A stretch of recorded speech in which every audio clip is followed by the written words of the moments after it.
जब अफसर बन जाओगी ना, सत्तू जैसे 25 क्लर्क काम करेंगे तुम्हारे लिए। मेरी स्टोरी बहुत गणी दुखदायक है।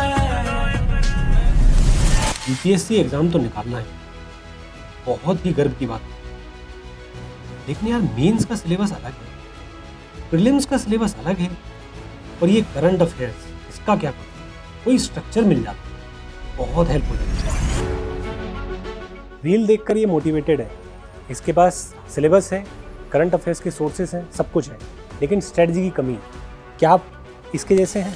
हाँ, तुम्हारे लिए ही एक वीडियो लेकर आया हूँ। काफ़ी कॉम्प्रिहेंसिव वीडियो है, इसमें सारे पॉइंटर्स लगभग 10 जिन पर मैं डिस्कस करूँगा। एग्ज़ाम का पैटर्न, सिलेबस, सब कुछ, किस तरीके से प्रिपरेशन करना है, टेस्ट कब लिखना है। इस वीडियो को ध्यान से देखिए, पूरी देखिए, एक वीडियो आपकी सारी प्रॉब्लम्स को सॉल्व करें। हेलो प्यारे बच्चों, स्वागत है आपका अनअकैडमी पर। मैं हूं अनिल तिवारी और मैं लेकर आया हूं आज एक comprehensive strategy video for everyone. आपने बहुत सारी स्ट्रैटेजी वीडियोस देखी होंगी, इसमें क्या नया हो जाएगा? इसमें नया ये है कि मैं अपना एक्सपीरियंस शेयर करना चाहता हूँ।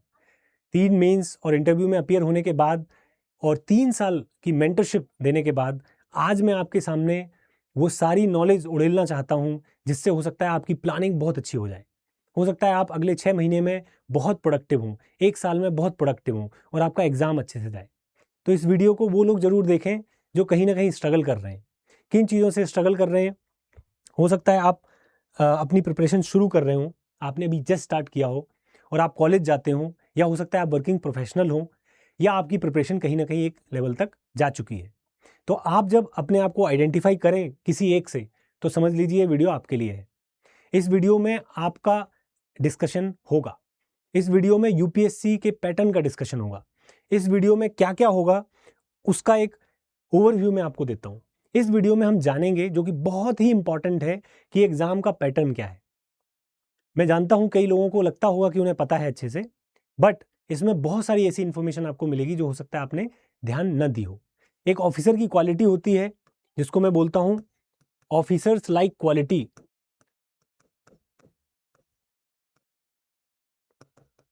इसकी सबसे एक इंपॉर्टेंट क्वालिटी होती है बेटा कि वो अटेंशन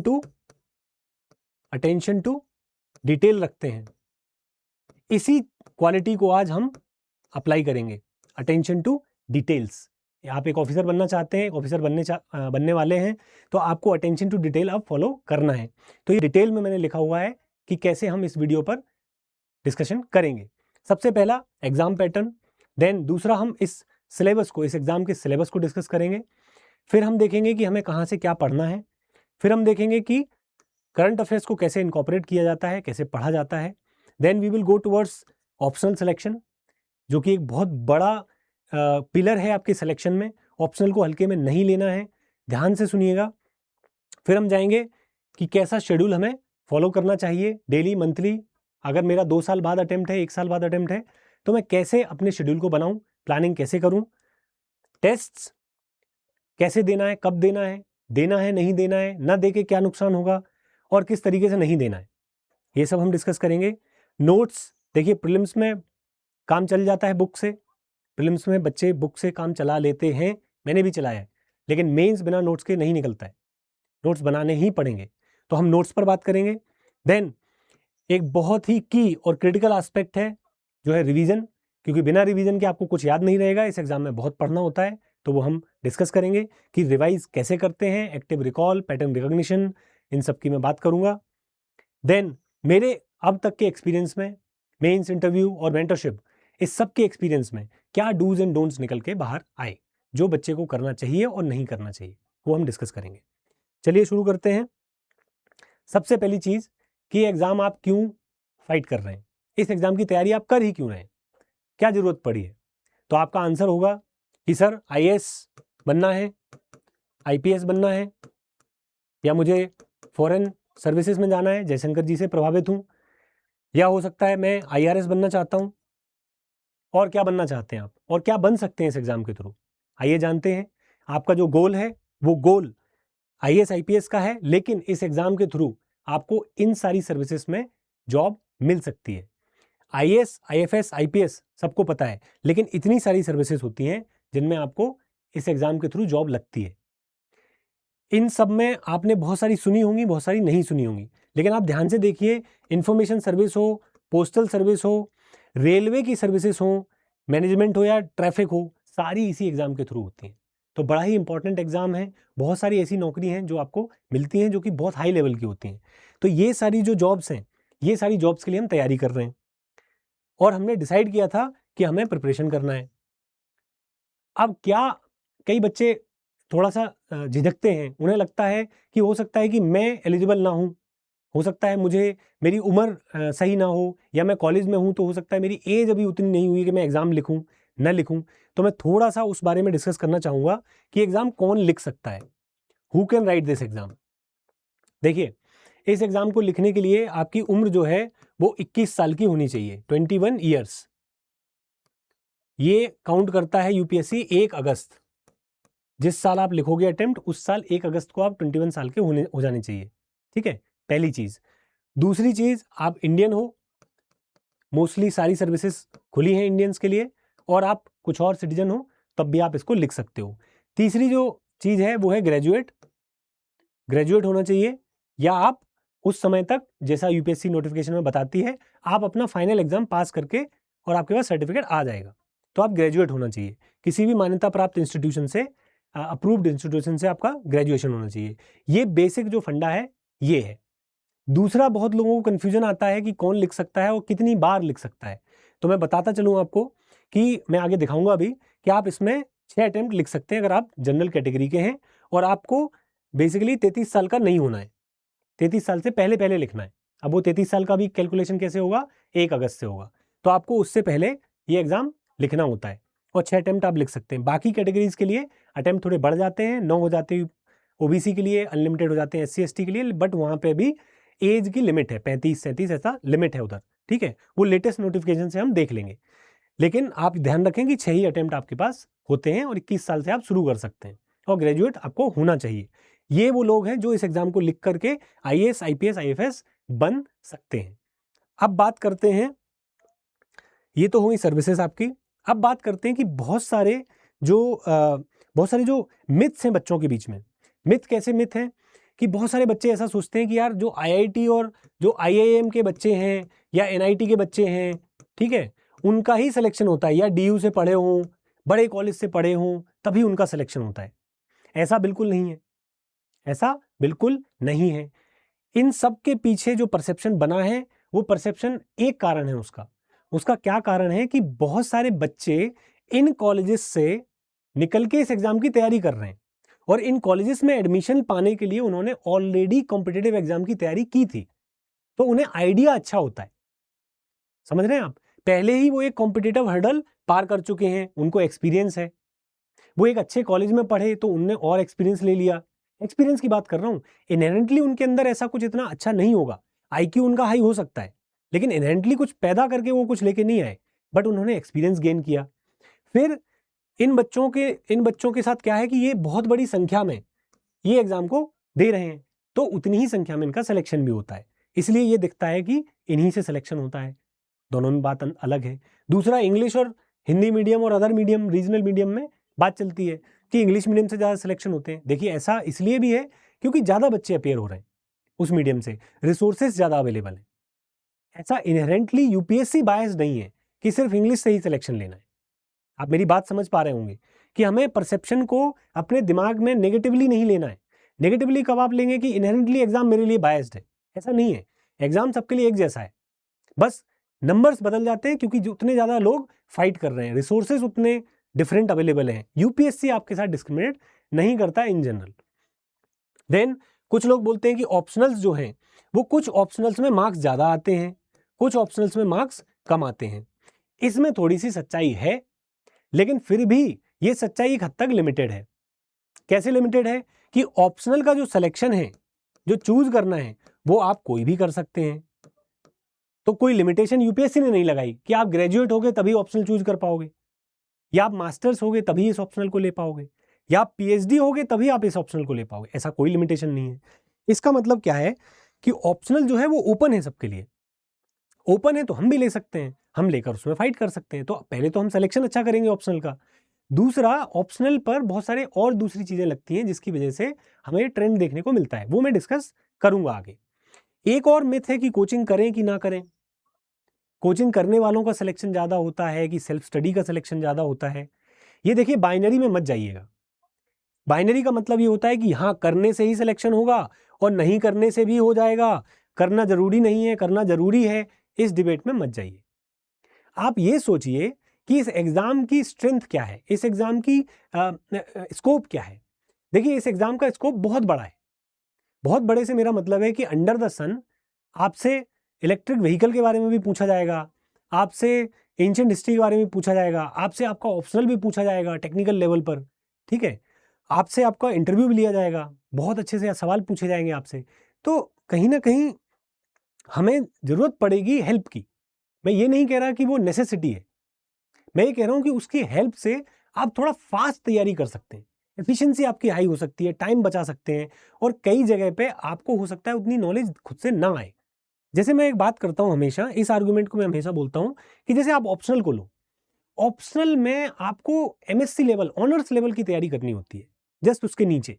तो आप बताइए, सेल्फ स्टडी में कोई एक सब्जेक्ट लेता हूं, मैंने ही वो सब्जेक्ट लिया है, ग्रेजुएशन में पढ़ा नहीं है, मैं कैसे उसको सेल्फ स्टडी से, किसी की हेल्प ना लिए हुए, कोचिंग ना पढ़े हुए, मैं कितना टाइम लूंगा उस तक पहुंचने में? ऑब्वियसली आप ज्यादा टाइम लोगे, अनलेस कि आप बहुत ब्रिलियंट आदमी हो। तो अगर मैं कोचिंग ले लूंगा तो उससे मुझे हेल्प हो जाएगी। मैं हमेशा रिकमेंड करता हूं कि ऑप्शनल के लिए आप प्रेफर करें कि आप किसी एक अच्छे एडुकेटर से आप पढ़ें, क्योंकि वो जल्दी आपको समझा देंगे चीजें। तो कोचिंग का देखिए मामला ये है कि कोचिंग जो है वो जगह जगह पर आपको उसकी जरूरत पड़ेगी, तो आप उसको डिस्कार्ड ना करें, आप उसको भी रखें। लेकिन इसका मतलब ये नहीं है कि सेल्फ स्टडी की जरूरत नहीं है। सेल्फ स्टडी मोस्ट इंपॉर्टेंट है, क्योंकि कोचिंग करने के बाद भी आपको सेल्फ स्टडी करनी पड़ेगी, लेकिन वो सेल्फ स्टडी आसान हो जाएगी, उस सेल्फ स्टडी में हेल्प होगी, उस सेल्फ स्टडी को आप फ्रूटफुल बना पाएंगे। तो आप समझिए, सिम्बायोटिक रिलेशन है, यानी एक दूसरे के कॉम्प्लीमेंट्री है, ये अगेंस्ट नहीं है। लोग उसको अगेंस्ट बना देते हैं। तो ये हुई कोचिंग की मिथ। आप देख लेते हैं कि हाई आईक्यू और लो आईक्यू की एक मिथ होती है। कई बच्चों को ऐसा लगता है कि इस एग्जाम में सिलेक्शन के लिए बहुत हाई आईक्यू होनी चाहिए, यानी आप बहुत स्मार्ट होने चाहिए। ऐसा बिल्कुल नहीं है। मैं आपको बताता हूं, जिन बच्चों की बहुत ज्यादा हाई आईक्यू होती है वो इस एग्जाम से बड़ी जल्दी थक जाते हैं, क्योंकि ये एग्जाम बहुत लंबा है। आप एक छोटी सी टाइमलाइन देखिए, एक टाइमलाइन ऐसे देखिए आप कि जब आप इस एग्जाम की तैयारी करते हैं तो आपको देखिए, मैं आपको एक टाइमलाइन दिखाता हूं। जब आप इस एग्जाम की तैयारी करते हैं तो आप पहले 1 साल मिनिमम 1 ईयर आप प्रिपरेशन करते हैं। You prepare for a year and then exam starts. The exam starts, this is prelims, and the exam itself runs for a year, 365 days, final result तक के लिए चलता है एग्जाम। मई में शुरू होता है, अगले साल मई तक रिजल्ट आता है, मोटा मोटा। तो आप खुद सोचिए कि एक एग्जाम खुद ही पूरा 1 साल चल रहा है, और उस एग्जाम को देने के लिए पहले 1 साल हमें प्रिपरेशन करनी है। तो आप खुद सोचिए कितना डिफिकल्ट होगा एक बहुत हाई आईक्यू इंसान को इसमें सस्टेन करना। अब मैं ऐसा क्यों बोल रहा हूँ? क्योंकि क्या होता है कि मेहनत जो होती है ना, मेहनत बड़ी डिफिकल्ट होती है करना, लगातार करना, कंसिस्टेंट रहना। तो हाई आईक्यू इंश्योर नहीं करेगी कि इस एग्जाम में आप सक्सेस पाएंगे। क्या इंश्योर करेगा फिर? देखिए, हाई आईक्यू की जगह आपके पास एक बैलेंस होना चाहिए ईक्यू के साथ, इमोशनल कोशेंट के साथ एक बैलेंस होना चाहिए। मतलब कि आप बहुत स्मार्ट हो लेकिन आप अपने इमोशंस को कंट्रोल कर लेते हो, क्योंकि इस एग्जाम में कभी कभी डाउनफॉल आएगा, इस एग्जाम में बुरे दिन आएंगे, आपसे कुछ निकलेगा नहीं, आपसे कुछ पढ़ाई नहीं की जाएगी कुछ दिन, तो आप अपने आप को संभाल पाएं और कंसिस्टेंटली आप 2 साल तक इस साइकिल में टिक सकें, तब आपकी सिलेक्शन के चांसेस बढ़ जाएंगे। क्योंकि आपको पता है, एक पेपर में गलती, एक क्वेश्चन की गलती आपको इस एग्जाम से बाहर कर सकती है। तो लंबी रेस के जो घोड़े होते हैं, जो मेहनती होते हैं, जिनका अबव एवरेज आईक्यू होता है, स्मार्ट आपको होना चाहिए लेकिन आप जस्ट अबव एवरेज आपका आईक्यू हो और आप बहुत बढ़िया अपने तरीके से इमोशंस को संभाल सकते हैं, तो आप इस एग्जाम को निकाल सकते हैं। इसके अलावा बेटा एक और चीज होनी चाहिए जो आप आज टेस्ट कर लो अपने बीच में। क्या आप सीखने के लिए तत्पर हो? क्या आप अपने आप को चेंज करने के लिए रेडी हो? क्या आप में वो मादा है कि मैं अगर आपसे बोलूं कि आपको आंसर राइटिंग सीखनी है, आपको बहुत अच्छे तरीके से स्पीकिंग आना चाहिए, मैं अगर आपसे बोलूं कि आपको 8 घंटे डेली पढ़ने के लिए एक रूटीन बनाना है, एक डिसिप्लिन लाइफ जीनी है, क्या आप उसके लिए तैयार हैं? आप छोड़िए IQ, EQ भी छोड़िए, क्या आप इन चीजों के लिए तैयार हैं? अगर हैं तो फिर ये एग्जाम आपके लिए, वरना नहीं है। तो IQ, कोचिंग, ये सब चीजें बाद में आएंगी। आप इन 3 चीजों के लिए तैयार हैं कि नहीं, यानी आप चेंज हो सकते हैं कि नहीं, आप चेंज हो सकते हैं कि नहीं। अगर आप चेंज हो सकते हैं तो आप इस एग्जाम की तैयारी कर सकते हैं। एक और बहुत बड़ा मिसकंसेप्शन है बच्चों के अंदर, वो मिसकंसेप्शन है कि मुझे इस एग्जाम की तैयारी के लिए बहुत सारे रिसोर्सेज की जरूरत पड़ेगी, बहुत सारे किताबें पढ़नी पड़ेंगी, PDFs पढ़नी पड़ेंगी, बहुत सारी ऐसी चीजें करनी पड़ेंगी जो बहुत बहुत अलग अलग हैं। ऐसा बिल्कुल नहीं है। बहुत ही सिंपल तरीके से आपको बेसिक्स पढ़ना है, बेसिक्स से तैयारी करनी है। ये एग्जाम बेसिक्स के बलबूते, स्टैटिक के बलबूते निकाला जाता है। बहुत सारे ऐसे काम करने होते हैं जो बहुत फंडामेंटल लगते हैं, बहुत सिंपल लगते हैं, लेकिन कर नहीं सकते उनको। तो आगे चल के हम और डिस्कस करेंगे इसके बारे में। देखिए, इसके बाद जैसे एज लिमिट मैंने डिस्कस कर दी है, अब हम बात करते हैं एग्जाम के पैटर्न की। बड़ा ही इंपॉर्टेंट है एग्जाम का पैटर्न जानना।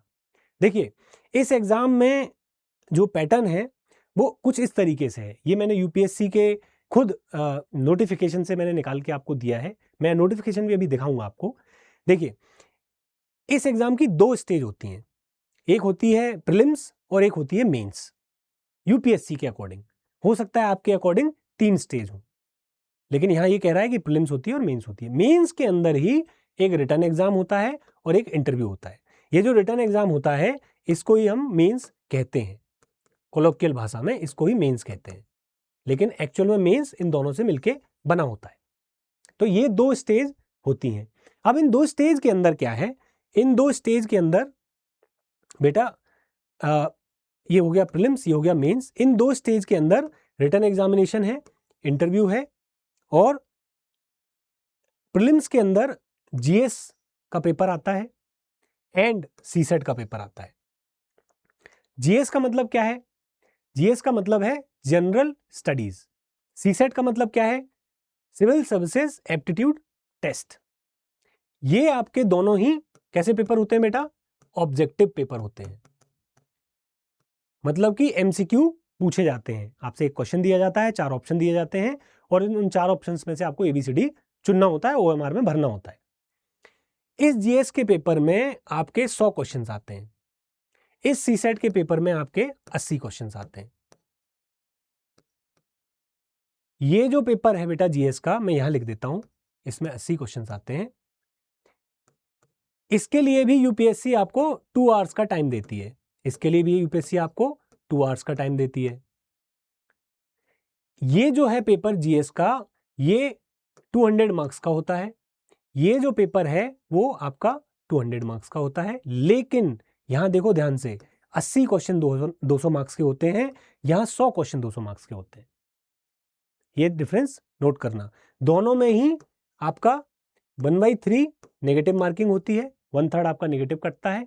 जब भी आप गलत मार्किंग करते हैं, पॉजिटिव के आपको 2 नंबर मिलते हैं, उसी के हिसाब से 1/3 काट दो तो वो नेगेटिव मार्किंग हो जाती है। तो ये एग्जाम इस तरीके से चलता है। खास बात क्या है इस पैटर्न में कि ये जो एग्जाम होता है बेटा CSET का, ये एग्जाम सिर्फ और सिर्फ क्वालिफाइंग होता है। This is only qualifying.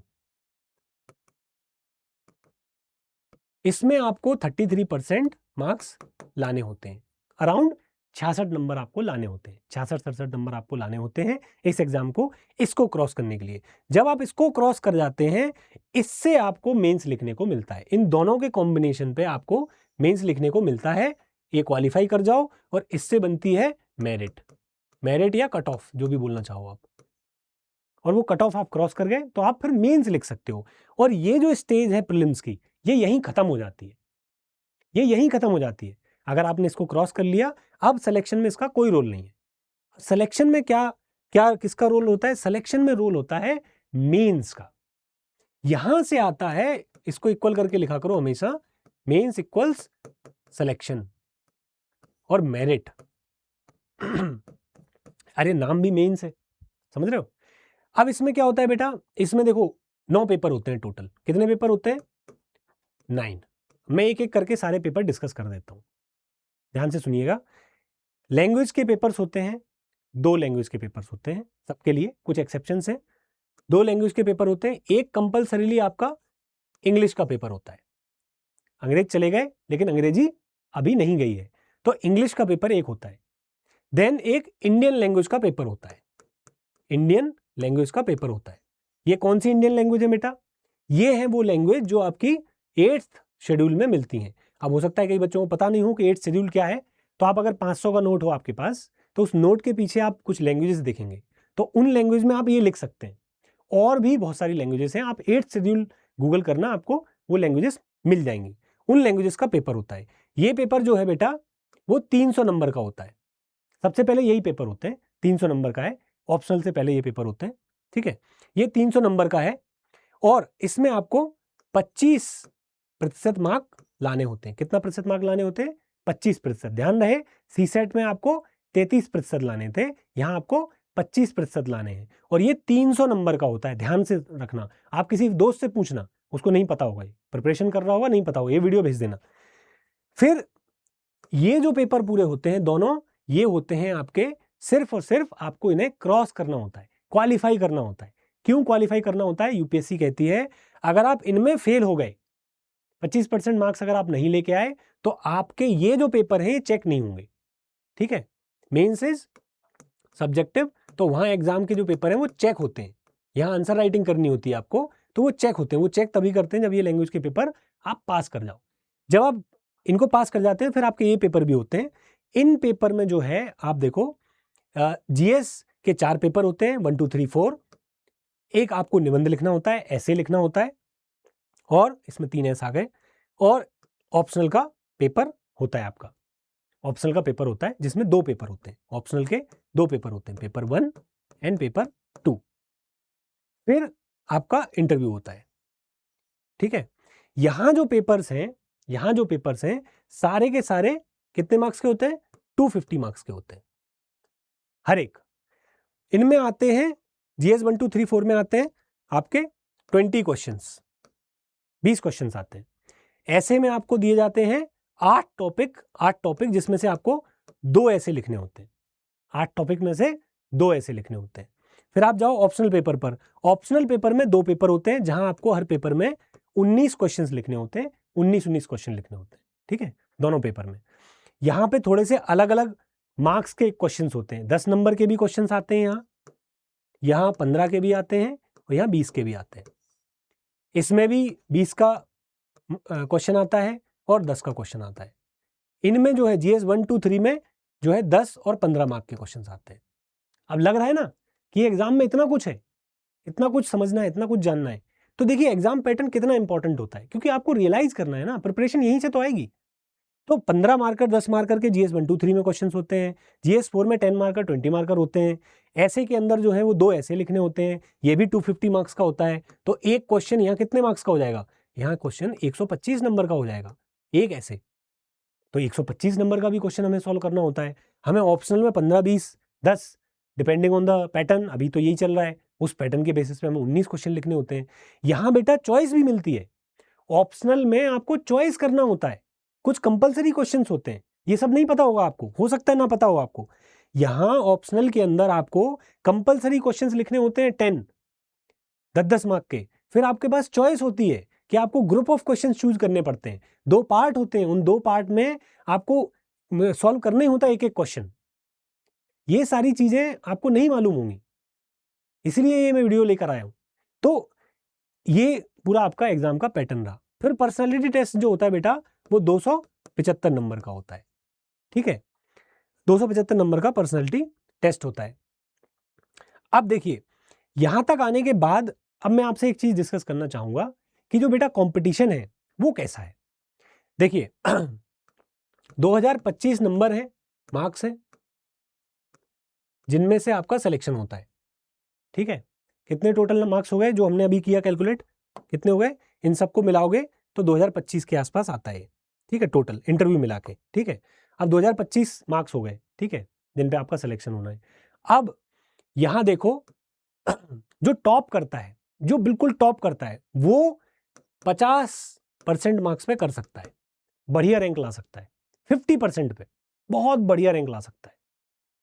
तो एग्जाम का नेचर कैसा है? 50% मार्क्स वाला। ऐसा हमें 90% मार्क्स नहीं लाना है, आपके 10-12 वाला नहीं है, ये डिफरेंट एग्जाम है। लेकिन यहां दिक्कत क्या है? दिक्कत ये है कि इस एग्जाम का जो सिलेबस है वो बहुत बड़ा है, उसमें सब कुछ है। इसलिए हम डिस्कस करेंगे सिलेबस, लेकिन आप पहले एक बात समझ लो कि ये एक तो 50% पे आप टॉप कर जाते हो। इसके अलावा मैं आपको एक बात बताऊं, करीब करीब इस एग्जाम को अपीयर करते हैं, रजिस्टर करते हैं 14 से 15 लाख लोग, 14 लाख लोग, ठीक है। इनमें से जो बच्चे प्रीलिम्स देने आते हैं वो करीब करीब 7 लाख होते हैं, यानी 1/2 यहां हो जाता है, ठीक है, 1/2। लेकिन जो 14 लाख भरते हैं उनमें से 7 लाख एग्जाम लिखते हैं, और बेटा करीब करीब 14,000 के आसपास लोगों को बेसिकली वो सेलेक्ट करते हैं मेंस लिखने के लिए। कितने लोगों को करते हैं? 14,000 के आसपास, 14,000 लोगों के लिए। तो ये तो हो गया प्रीलिम्स वाली स्टेज। अब इन 14,000 बच्चों में से वो कितने लोगों को इंटरव्यू के लिए लेते हैं? उसका नियम यूपीएससी कहता है लगभग 2 गुना, 2 गुने के आसपास, 2 गुने से ज्यादा थोड़ा बहुत, 2 गुने वो लेते हैं जितनी सीट्स आई हैं। तो मान लो 1000 सीट्स आई थी, कितनी आई थी? 1000 सीट्स आई थी, तो वो क्या करेंगे, उन 1000 सीट्स में से 1000 का क्या कर देंगे, 2000 कर देंगे, ठीक है, 2000 कुछ 2400-2300 कर देंगे, ठीक है।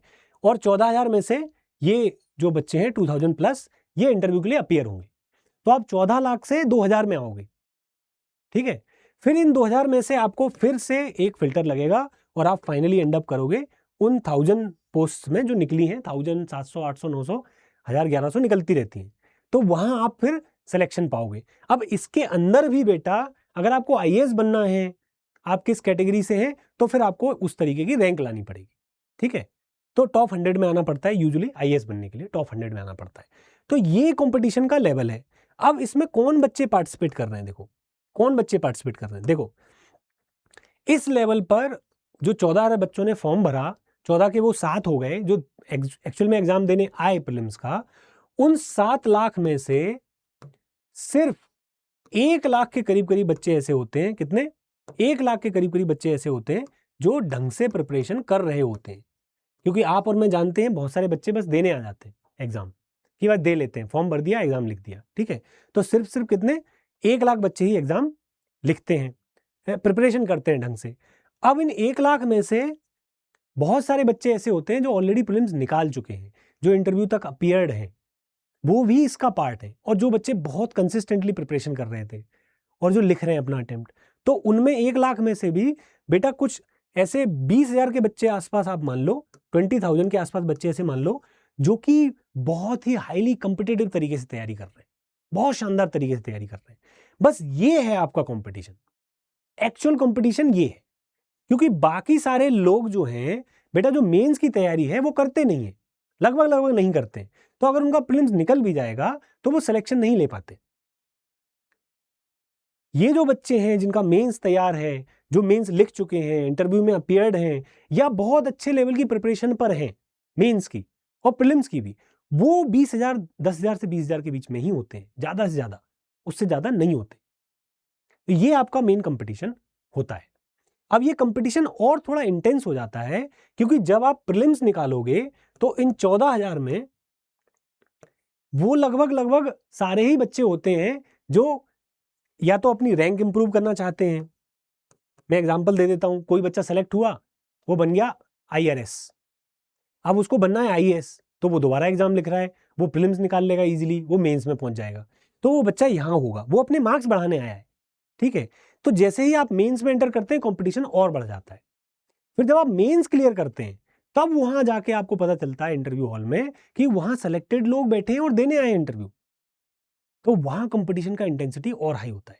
तो आपको मैं इस सब बताने के पीछे क्या मेरा उद्देश्य है, उद्देश्य ये है कि यार कोई भी अगर सीरियस ना हो ना, कोई भी कंसिस्टेंट ना हो, जिसको पढ़ना नहीं है 2 साल, जिसको चेंज नहीं होना है, जिसको मेहनत नहीं करनी है, जिसको ढंग से तैयारी नहीं करनी है, वो ना इस एग्जाम की तैयारी ना करे, बेहतर है, क्योंकि इस एग्जाम में आप ऐसे नहीं कर सकते कुछ भी। इसमें आपको बहुत अच्छे तरीके से कंसिस्टेंटली पढ़ाई करनी पड़ेगी। तो बेटा देखो, स्ट्रेटजी का मतलब ये नहीं होता है कि मैं किसी को भी बोल दूं कि आप कैसे भी पढ़ लेना, थोड़ा बहुत पढ़ लेना, आपका हो जाएगा। नहीं हो सकता भाई। कंपटीशन आपको समझ में आ गया है, आपको बहुत सीरियसली पढ़ना पड़ेगा, ठीक है। Having said that, let's jump into prelims का सिलेबस।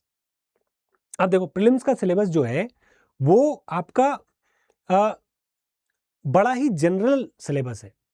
जनरल से मेरा कहने का मतलब ये है कि कुछ भी स्पेसिफाई नहीं किया यूपीएससी ने, कुछ भी बताया नहीं एग्जैक्टली यूपीएससी ने। क्या नहीं बताया? डिटेल नहीं बताई। जैसे आप देखो, उनने कह दिया कि current events of national and international importance. क्या मतलब है इसका?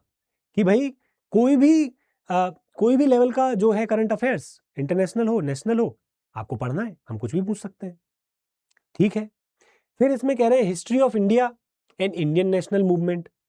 अब हिस्ट्री ऑफ इंडिया के अंदर सब कुछ आ जाएगा, एंशिएंट आ जाएगी, मिडिवल आ जाएगी, आर्ट एंड कल्चर आ जाएगा, और मॉडर्न तो उन्होंने लिखी ही है, इंडियन नेशनल मूवमेंट, तो मॉडर्न हिस्ट्री भी आ जाएगी, पूरी की पूरी इंडिया की हिस्ट्री, ठीक है। Then Indian and world geography, physical, social, economic, India and the world. मतलब कि हिस्ट्री जो है वो कहाँ की है? इंडिया की है। ज्योग्राफी जो है वो कहाँ की है? इंडिया की है और वर्ल्ड की है। लॉजिक क्या है कि इतिहास जो है वो भारत का जान लो, लेकिन ज्योग्राफी दुनिया की जानना पड़ेगी, ठीक है। फिर आगे चलते हैं, और ज्योग्राफी के अंदर भी सिर्फ ये नहीं पहाड़ पर्वत पढ़ लिए, सोशल, ह्यूमन, इकोनॉमिक, सारी ज्योग्राफी पढ़ना है आपको। पॉलिटी देखें आप, पूरी है, गवर्नेंस है, इसके अंदर constitution, political system, panchayat, public policy, rights, issues, और ये लगा दिया इन्होंने एटसेट्रा। मतलब अब हमारी इच्छा होगी, हम इट्स ईटीसी के अंदर कुछ भी डाल देंगे, जो मन में आएगा वो ईटीसी हो जाएगा, ठीक है। Economic and social development, sustainable development, poverty, inclusion, demographic, social sector initiative, again etcetera. Then general issues of environmental ecology, biodiversity, climate change that do not require subject specialization। यहाँ थोड़ा सा क्लियर कर दिया कि साइंस एंड टेक जो है, environment जो है, साइंस एंड टेक नहीं, जो इन्वायरमेंट है, बायोडाइवर्सिटी है, क्लाइमेट चेंज है, इसमें आपको एक्सपर्ट नहीं बनना है, आप नॉर्मल लेवल का जो जानेंगे वहां से हम सवाल पूछेंगे, क्योंकि बड़ा ही वास्ट एरिया है। देन जनरल साइंस, साइंस में कुछ भी स्पेसिफाई नहीं किया। अब मेरा ये सिलेबस आपको पढ़ाने का क्या उद्देश्य था? ये उद्देश्य था कि आप प्रीलिम्स के नेचर को इसी सिलेबस से समझ सकते हैं कि प्रीलिम्स एक ऐसा एग्जाम होगा जिसमें आप कितना भी पढ़ाई करें, कहीं ना कहीं वो पढ़ाई कम पड़ेगी, क्योंकि उनके पास ओपन है। अब इस प्रीलिम्स एग्जाम की हिस्ट्री में थोड़ा सा आपको बताता हूं। प्रीलिम्स एग्जाम की हिस्ट्री ये है कि प्रीलिम्स होता पहले है लेकिन हुआ बाद में है। अब आप बोलोगे सर क्या पहेलियां बुझा रहे हो, सीधा सीधा बताओ ना। प्रीलिम्स एग्जाम जो है वो पहले नहीं होता था, पहले सीधा आप अप्लाई करते थे तो आपका वो लेते थे सीधा मेंस, मेंस के बाद होता था इंटरव्यू, इंटरव्यू के बाद होता था सिलेक्शन। तो मतलब आप बोलोगे सर कि पहले अगर मुझे देना होता तो मैं जैसे ही फॉर्म भरता तो मैं सीधा मेंस लिख लेता। यस, आप सीधा मेंस लिखते। हुआ क्या कि कंपटीशन में और बच्चे कूद गए। जब वो कूद गए तो यार मेंस में आपने देखा अभी कि यार 9 पेपर हैं, 9 पेपर में 20-20, 10-10 क्वेश्चन हैं, उनको इवेल्युएट कराना है, उनकी फिर पूरी जांच होनी है। तो यूपीएससी ने बोला हम क्या करते हैं, एक फिल्टर लगा देते हैं। तो वो प्रीलिम्स एग्जाम फिर फिल्टर के तौर पर आया, और इसीलिए इसका सिलेबस इतना हैफजार्ड है, क्योंकि वो जल्दीबाजी में लाया गया, तब से चेंज नहीं किया गया। तो ये प्रीलिम्स का सिलेबस ऐसे आया, ठीक है। अब यहां क्या होता है, ये एक फिल्टर के तौर पे काम कर रहा है। फिल्टर का मतलब है कि उन बच्चों को उठा लेते हैं जो एक एग्जाम को क्लियर करते हैं, उनको मेंस लिखवा लेते हैं और उनका फिर मेरिट में आगे लेके चलते हैं। तो प्रीलिम्स का नेचर ऐसा है कि एक ये फिल्टर है, this is just a qualifying exam. फिर उन्होंने प्रीलिम्स के अंदर ही सीसेट इनकॉर्पोरेट किया। सीसेट लाए, वो पहले जुड़ता था नहीं जुड़ता था, जो भी है। सीसेट के अंदर वो क्या चेक करना चाहते हैं, सीसेट के अंदर वो चेक करना चाहते हैं आपका बेसिकली लॉजिकल रीजनिंग, आपका बेसिक न्यूमरेसी यानी कि मैथ्स, आपका क्वांट बेसिकली आपका चेक करना चाहते हैं, 10th लेवल का। डेटा इंटरप्रिटेशन भी है, कॉम्प्रिहेंशन के सवाल आते हैं बेटा, अभी तक तो 26 सवाल आते हैं, 26 क्वेश्चंस आते हैं कॉम्प्रिहेंशन से, ठीक है। फिर आपकी इंटरपर्सनल स्किल, कम्युनिकेशन स्किल, ये ज़्यादा सवाल नहीं आते हैं अभी। लॉजिकल रीजनिंग से आते हैं कुछ सवाल, डिसीजन मेकिंग, प्रॉब्लम सॉल्विंग, इसमें ज़्यादा सवाल नहीं आते हैं। जनरल मेंटल एबिलिटी, इससे भी सवाल आते हैं, ठीक है। और यहाँ लिखा हुआ है देखो 33% लाना होता है आपको, और आपको ये क्लियर करना होता है पेपर। इस पेपर का जो नेचर है वो पास करने वाला तो है, लेकिन एक मैं आपको प्रॉब्लम बता देता हूँ। क्या जो प्रॉब्लम हुई है कि ये जो सिलेबस है, ये सिलेबस हेल्पफुल कम है और प्रॉब्लम ज़्यादा क्रिएट कर रहा है। कैसे कि जो पेपर हो रहा है, एक्चुअल जो पेपर हो रहा है, उसका इस सिलेबस से ज़्यादा कोई नाता नहीं है। मेरा तुझसे है क्या नाता, तेरा मुझसे है क्या नाता तेरा, ऐसा कुछ गाना है ना, उस टाइप के गाने पे ये फिट नहीं बैठता। ये क्वेश्चन कर रहा है, क्यों? क्योंकि जो क्वेश्चन पेपर आ रहा है वो बड़ा ही कॉम्प्लेक्स आ रहा है, अब डिफिकल्ट आ रहा है, तो इस पे हमें अलग से ध्यान देना रहेगा, ठीक है। तो ये तो हो गई सीसेट की बात। प्रीलिम्स का सिलेबस खत्म हुआ, अब हम जाते हैं मेंस के सिलेबस में, ठीक है। मेंस के सिलेबस में जाते साथ हम देखेंगे कि मेंस का जो सिलेबस है वो इन पेपर्स का हमें देखना है, इन सब का हमें देखना है, ठीक है। तो सबसे पहले हम देखते हैं इंडियन लैंग्वेजेस का क्या सिलेबस है। मैंने 2 पेपर बताए थे, इंडियन लैंग्वेजेस के होते हैं, तो यहाँ आप देख सकते हो कि क्या आता है उसके अंदर। उसके अंदर आता है बेटा कॉम्प्रिहेंशन आता है पैसेज का, प्रीसाइज राइटिंग आती है, वोकेबलरी का यूज आता है और शॉर्ट एसेज आते हैं। ये हो गया आपका इंग्लिश का, ठीक है। ये हो गया आपका इंग्लिश का। इंग्लिश में यानी क्या आएगा, आप देख सकते हो 4 चीजें लिखी हुई हैं, क्या आएगा, ये आएगा।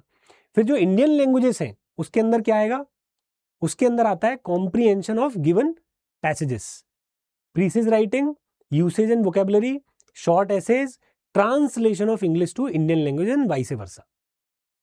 Gate it? तो आप जो भाषा के जो पेपर हैं उसके बारे में कई बच्चे क्वेश्चन पूछ सकते हैं कि क्या सर मुझे लैंग्वेज की तैयारी करनी पड़ेगी। मोस्ट लाइकली आपको नहीं करनी पड़ेगी, थोड़ी सी प्रैक्टिस करनी पड़ेगी। आपने अगर स्कूल के टाइम पे हिंदी इंग्लिश पढ़ रखी है उससे आपका काम चल जाएगा, क्योंकि ये 10th लेवल का बेसिकली ये पूछते हैं, मैट्रिक लेवल का आपसे पूछते हैं, ठीक है। और ये क्वालिफाइंग भी होता है, 25% मार्क्स भी लाने होते हैं, तो ये आप कर ले जाते हैं, ठीक है। तो ज़्यादा टेंशन नहीं लेना है। तो एक पार्ट हो गया क्लियर, ठीक है। अब देखते हैं कि भाई नेक्स्ट जो पेपर है वो है ऐसे का पेपर, यानी निबंध का पेपर। अब निबंध क्यों लिखाया जाता है, यूपीएससी का लॉजिक ये है कि आपसे वो आपके थॉट प्रोसेस को जानना चाहते हैं, कि हम एक टॉपिक देंगे उस पर आपका थॉट प्रोसेस क्या है, वो आपको निबंध इसलिए लिखवा रहे हैं। यूपीएससी क्या कह रही है, यूपीएससी ये कह रही है कि हम आपसे मल्टीपल टॉपिक्स पर ऐसे लिखवाएंगे। अब कितने टॉपिक पे लिखवाएंगे, मल्टीपल, यहां भी ओपन है। अभी तक जो है मैंने जैसे आपको बताया 2 टॉपिक्स पर वो लिखवाते हैं, ये 2 के कब 3 हो जाएंगे, 3 के कब 4 हो जाएंगे, या 2 का 1 हो जाएगा, वी नेवर नो। बट पिछले कई सालों से 2 पर लिखवा रही है। मैं बस कह रहा हूं कि यूपीएससी की लैंग्वेज पे ध्यान देना है। मैंने बताया था ऑफिसर्स लाइक क्वालिटी क्या होती है, attention to detail, attention to detail. तो मैं वो डिटेल आपको सिखा रहा हूं अभी कि इस तरीके से रहता है मल्टीपल टॉपिक्स। जब मैं अपनी प्रिपरेशन कर रहा था ना, तो पहली बार जब मैंने अटेम्प्ट लिखा था तो मैं सिलेबस को ठीक से पढ़ा नहीं था। जब मैं सेकेंड टाइम पढ़ा तो मुझे रियलाइज हुआ यार सिलेबस कितना कितना कितना मेटिकुलसली डिजाइंड है। तो मल्टीपल टॉपिक्स पे फिर वो कहते हैं कि this will be expected to keep closely to the subject of the essay to arrange their ideas, यानी कि पहले आपको सब्जेक्ट के क्लोज रहना पड़ेगा, सब्जेक्ट के क्लोज रहना पड़ेगा। दूसरा, आपको ऑर्डरली फैशन में लिखना रहेगा, ऑर्डर रहेगा, उसमें क्या रहेगा, एक क्रम रहेगा, एक ऑर्डर रहेगा, और आपको कंसाइजली लिखना है, यानी गागर में सागर भरना है, कम शब्द में लिखना है, लेस वर्ड्स या कह लो कि इफेक्टिव राइटिंग करनी है। और फिर वो कह रहे हैं कि credit will be given for effective and exact expression, यानी आप जो कहना चाहते हैं और जिस तरीके से कहना चाहते हैं और उसका इफेक्ट छूटे वो कहिए आप, ये बात है, और उसको एक ऑर्डर में कहिए। बस ये होता है ऐसे का सिलेबस, और कुछ भी उन्होंने नहीं दिया है। आई होप कि सिलेबस आप पहली बार ना देख रहे हो, ठीक है।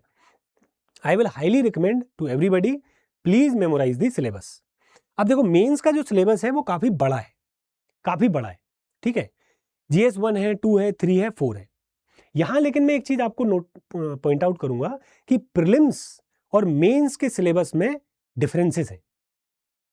वो क्या डिफरेंसेस है, नोट देखिए यहां से। इन्होंने बोला Indian heritage and culture, history and geography of the world and society. अब देखो इंडियन हिस्ट्री तो हमने वहां पढ़ी, इंडियन हिस्ट्री क्या पढ़ी, वहां पढ़ी हमने, प्रीलिम्स में पढ़ी इंडियन हिस्ट्री। बट यहाँ क्या आ गया, यहाँ आपको आ गया वर्ल्ड की हिस्ट्री। यहाँ क्या आ गया, यहाँ पे आपको वर्ल्ड हिस्ट्री भी पढ़ना है, दुनिया की हिस्ट्री भी पढ़ना है। फिर यहाँ एक और चीज क्या एक्स्ट्रा आ गई, इंडियन सोसाइटी, जो कि वहां दी नहीं थी, तो इंडियन सोसाइटी भी यहाँ पढ़ना है। आर्ट एंड कल्चर वहां भी था, यहाँ भी है, ज्योग्राफी वहां भी थी और यहाँ भी है। ठीक है, तो यहाँ मैं गोल गोल लगाते जा रहा हूँ, आप नोट डाउन करना कि जो मेंस में स्पेसिफिकली अपीयर होते हैं जो क्वेश्चंस। अब देखो यहाँ गवर्नेंस लिखा है, कॉन्स्टिट्यूशन लिखा है, पॉलिटी लिखा है, सोशल जस्टिस लिखा है और इंटरनेशनल रिलेशन लिखा है। देखो इंटरनेशनल रिलेशन जो है वो करंट अफेयर्स का पार्ट हो जाता है, वहां लिखा था ना इंटरनेशनल एंड नेशनल इंपॉर्टेंस की न्यूज, तो ये तो हो गया क्लियर। अब देखो आप यहाँ सोशल जस्टिस है वो उधर भी था, गवर्नेंस कॉन्स्टिट्यूशन पॉलिटी उधर भी था, तो GS2 जो है वो प्रीलिम्स से बहुत ज्यादा ओवरलैप्ड है, प्रीलिम्स के जैसा ही है। देन आप GS3 देखो, GS3 में क्या है बेटा, टेक्नोलॉजी है यानी साइंस एंड टेक है, साइंस एंड टेक है। फिर क्या है, इकोनॉमिक डेवलपमेंट है यानी इकोनॉमी है।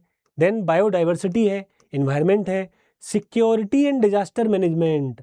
आप ध्यान से देखो, मैं इसको डिफरेंट कलर से कर देता हूं, आप ध्यान से देखो, ये जो पार्ट है ये पार्ट आपका प्रीलिम्स में नहीं है, मेंस एक्सक्लूसिव हो गया, मेंस एक्सक्लूसिव हो गया। ये लगभग सेम जैसा मान सकते हो आप, diversity, environment and economic development. फिर आप देखो यहाँ एक पूरा का पूरा पेपर है, एक पूरा का पूरा पेपर जो है वो प्रीलिम्स में नहीं है, जो सिर्फ और सिर्फ मेंस में आता है। और ऐसे तो है ही है, ठीक है, ऐसे है ही है। एक चीज और है, वो है ऑप्शनल। तो मैं यहां क्या कन्वे करना चाहता हूं, मैं ये कन्वे करना चाहता हूं कि जो बच्चे सिर्फ प्रीलिम्स के सब्जेक्ट पढ़ते रहते हैं, जो सिर्फ प्रीलिम्स के सब्जेक्ट पढ़ते रहते हैं, वो कितनी चीज मिस करते हैं। वो एक पूरा का पूरा 250 मार्क्स का मेंस का पेपर मिस करते हैं, एथिक्स पढ़ते ही नहीं है। मैं जानता हूं कई बच्चों को, वो ऐसे कभी नहीं लिखते, वो ऑप्शनल के 2 पेपर्स को मोर और लेस नेग्लेक्ट करते हैं। वो मेंस के ये जो इंपॉर्टेंट जो सब्जेक्ट्स हैं जिनसे भी क्वेश्चन आते हैं उनको भी वो छोड़ देते हैं। और मैं एक और बात बता दूं, इधर जो है सिलेबस तो मैच कर रहा है लेकिन मेंस में थोड़ा अलग तरीके से आता है, ठीक है। इसमें भी बहुत सारी चीजें हैं जो कि प्रीलिम्स में नहीं है, जैसे कि प्रेशर ग्रुप है। इसका डिटेल में आपको सिलेबस दिखाता हूं, देखिए डिटेल सिलेबस जो है वो ये है। जीएस पेपर 2 जो है, आप देखिए यहां से पेपर 2 के अंदर आपकी आर्ट एंड कल्चर हिस्ट्री जो हमने डिस्कस की, लेकिन यहां एक यूनिक चीज जो है वो क्लियरली लिखी हुई है, पोस्ट इंडिपेंडेंस कंसोलिडेशन। ये जो चीज है वो प्रीलिम्स में नहीं लिखी हुई है, ठीक है, ये एक चीज है। दूसरा आप देखोगे कि वर्ल्ड हिस्ट्री लिखी हुई है, जो मैंने आपको बताया, सोसाइटी लिखी हुई है, ठीक है। आगे चलेंगे आप paper 2, paper 3 general studies 2 GS2। GS2 के अंदर क्या है, GS2 में ध्यान से देखो, हमने देखा कि कॉन्स्टिट्यूशन है, ये सब चीजें हैं, ये सब चीजें चलो कॉमन है, पार्लियामेंट ये भी कॉमन है, स्ट्रक्चर, ऑर्गेनाइजेशन, एग्जीक्यूटिव, ये सब हो गया। लेकिन यहाँ देखो आप, ये भी चलो आ जाता है प्रीलिम्स में, स्टैट्यूटरी वेरियस बॉडीज आ जाती हैं, गवर्नमेंट पॉलिसी इंटरवेंशन आ जाता है, डेवलपमेंट आ जाता है, ठीक है। लेकिन यहाँ आप देखोगे कुछ ऐसी चीजें हैं जो आपको प्रीलिम्स में कभी आप थोड़ा ध्यान नहीं दोगे। इसमें लिखा हुआ है role of NGO, self help group, other groups, charities, donors, association, institutional, other stakeholders. ये प्रीलिम्स में आप ध्यान से नहीं पढ़ते, ये छूट जाता है बच्चों का। यहाँ पे भी बहुत सारी चीजें छूट जाती हैं बच्चों की, क्योंकि वो प्रीलिम्स में उस तरीके से नहीं पढ़ाई जाती। एंड देन ये सारी चीजें तो खैर प्रीलिम्स में पढ़ते हैं, लेकिन कुछ चीजें आप देख लीजिए यहाँ, role of civil services in democracy, ये चीज ऐसी है जो GS पेपर 2 में मेंस के लिए यूनिक है। अब ये मैं क्यों दिखा रहा हूं आपको, ताकि आप खुद नोटिस करो कि यार मुझे ये मेंस के लिए ही पढ़ना है और ये चीजें मुझे प्रीलिम्स के लिए पढ़नी है, और ये चीजें कॉमन है, ताकि आप क्लियर रहें कि क्या पढ़ने के लिए है और क्या पढ़ने के लिए बाकी है।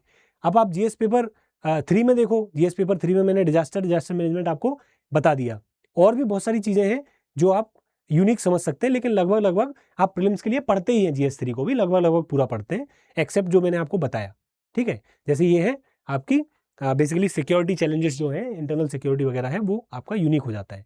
और जो GS पेपर है आपका एथिक्स का, वो तो कंप्लीटली आप प्रीलिम्स में नहीं पढ़ते हैं, तो ध्यान से उसको मेंस के लिए तैयार करना है, ठीक है। आगे चलते हैं, ये हो गया आपका मेंस का सिलेबस। अब मेरी रिकमेंडेशन क्या है, एनालिसिस क्या है, एनालिसिस ये हो गई, देखिए एनालिसिस ये है कि yes there is a prelims and mains overlap, yes, this is true, but there are a lot of unique parts of mains. जैसे कि यूनिक पार्ट क्या है मेंस का?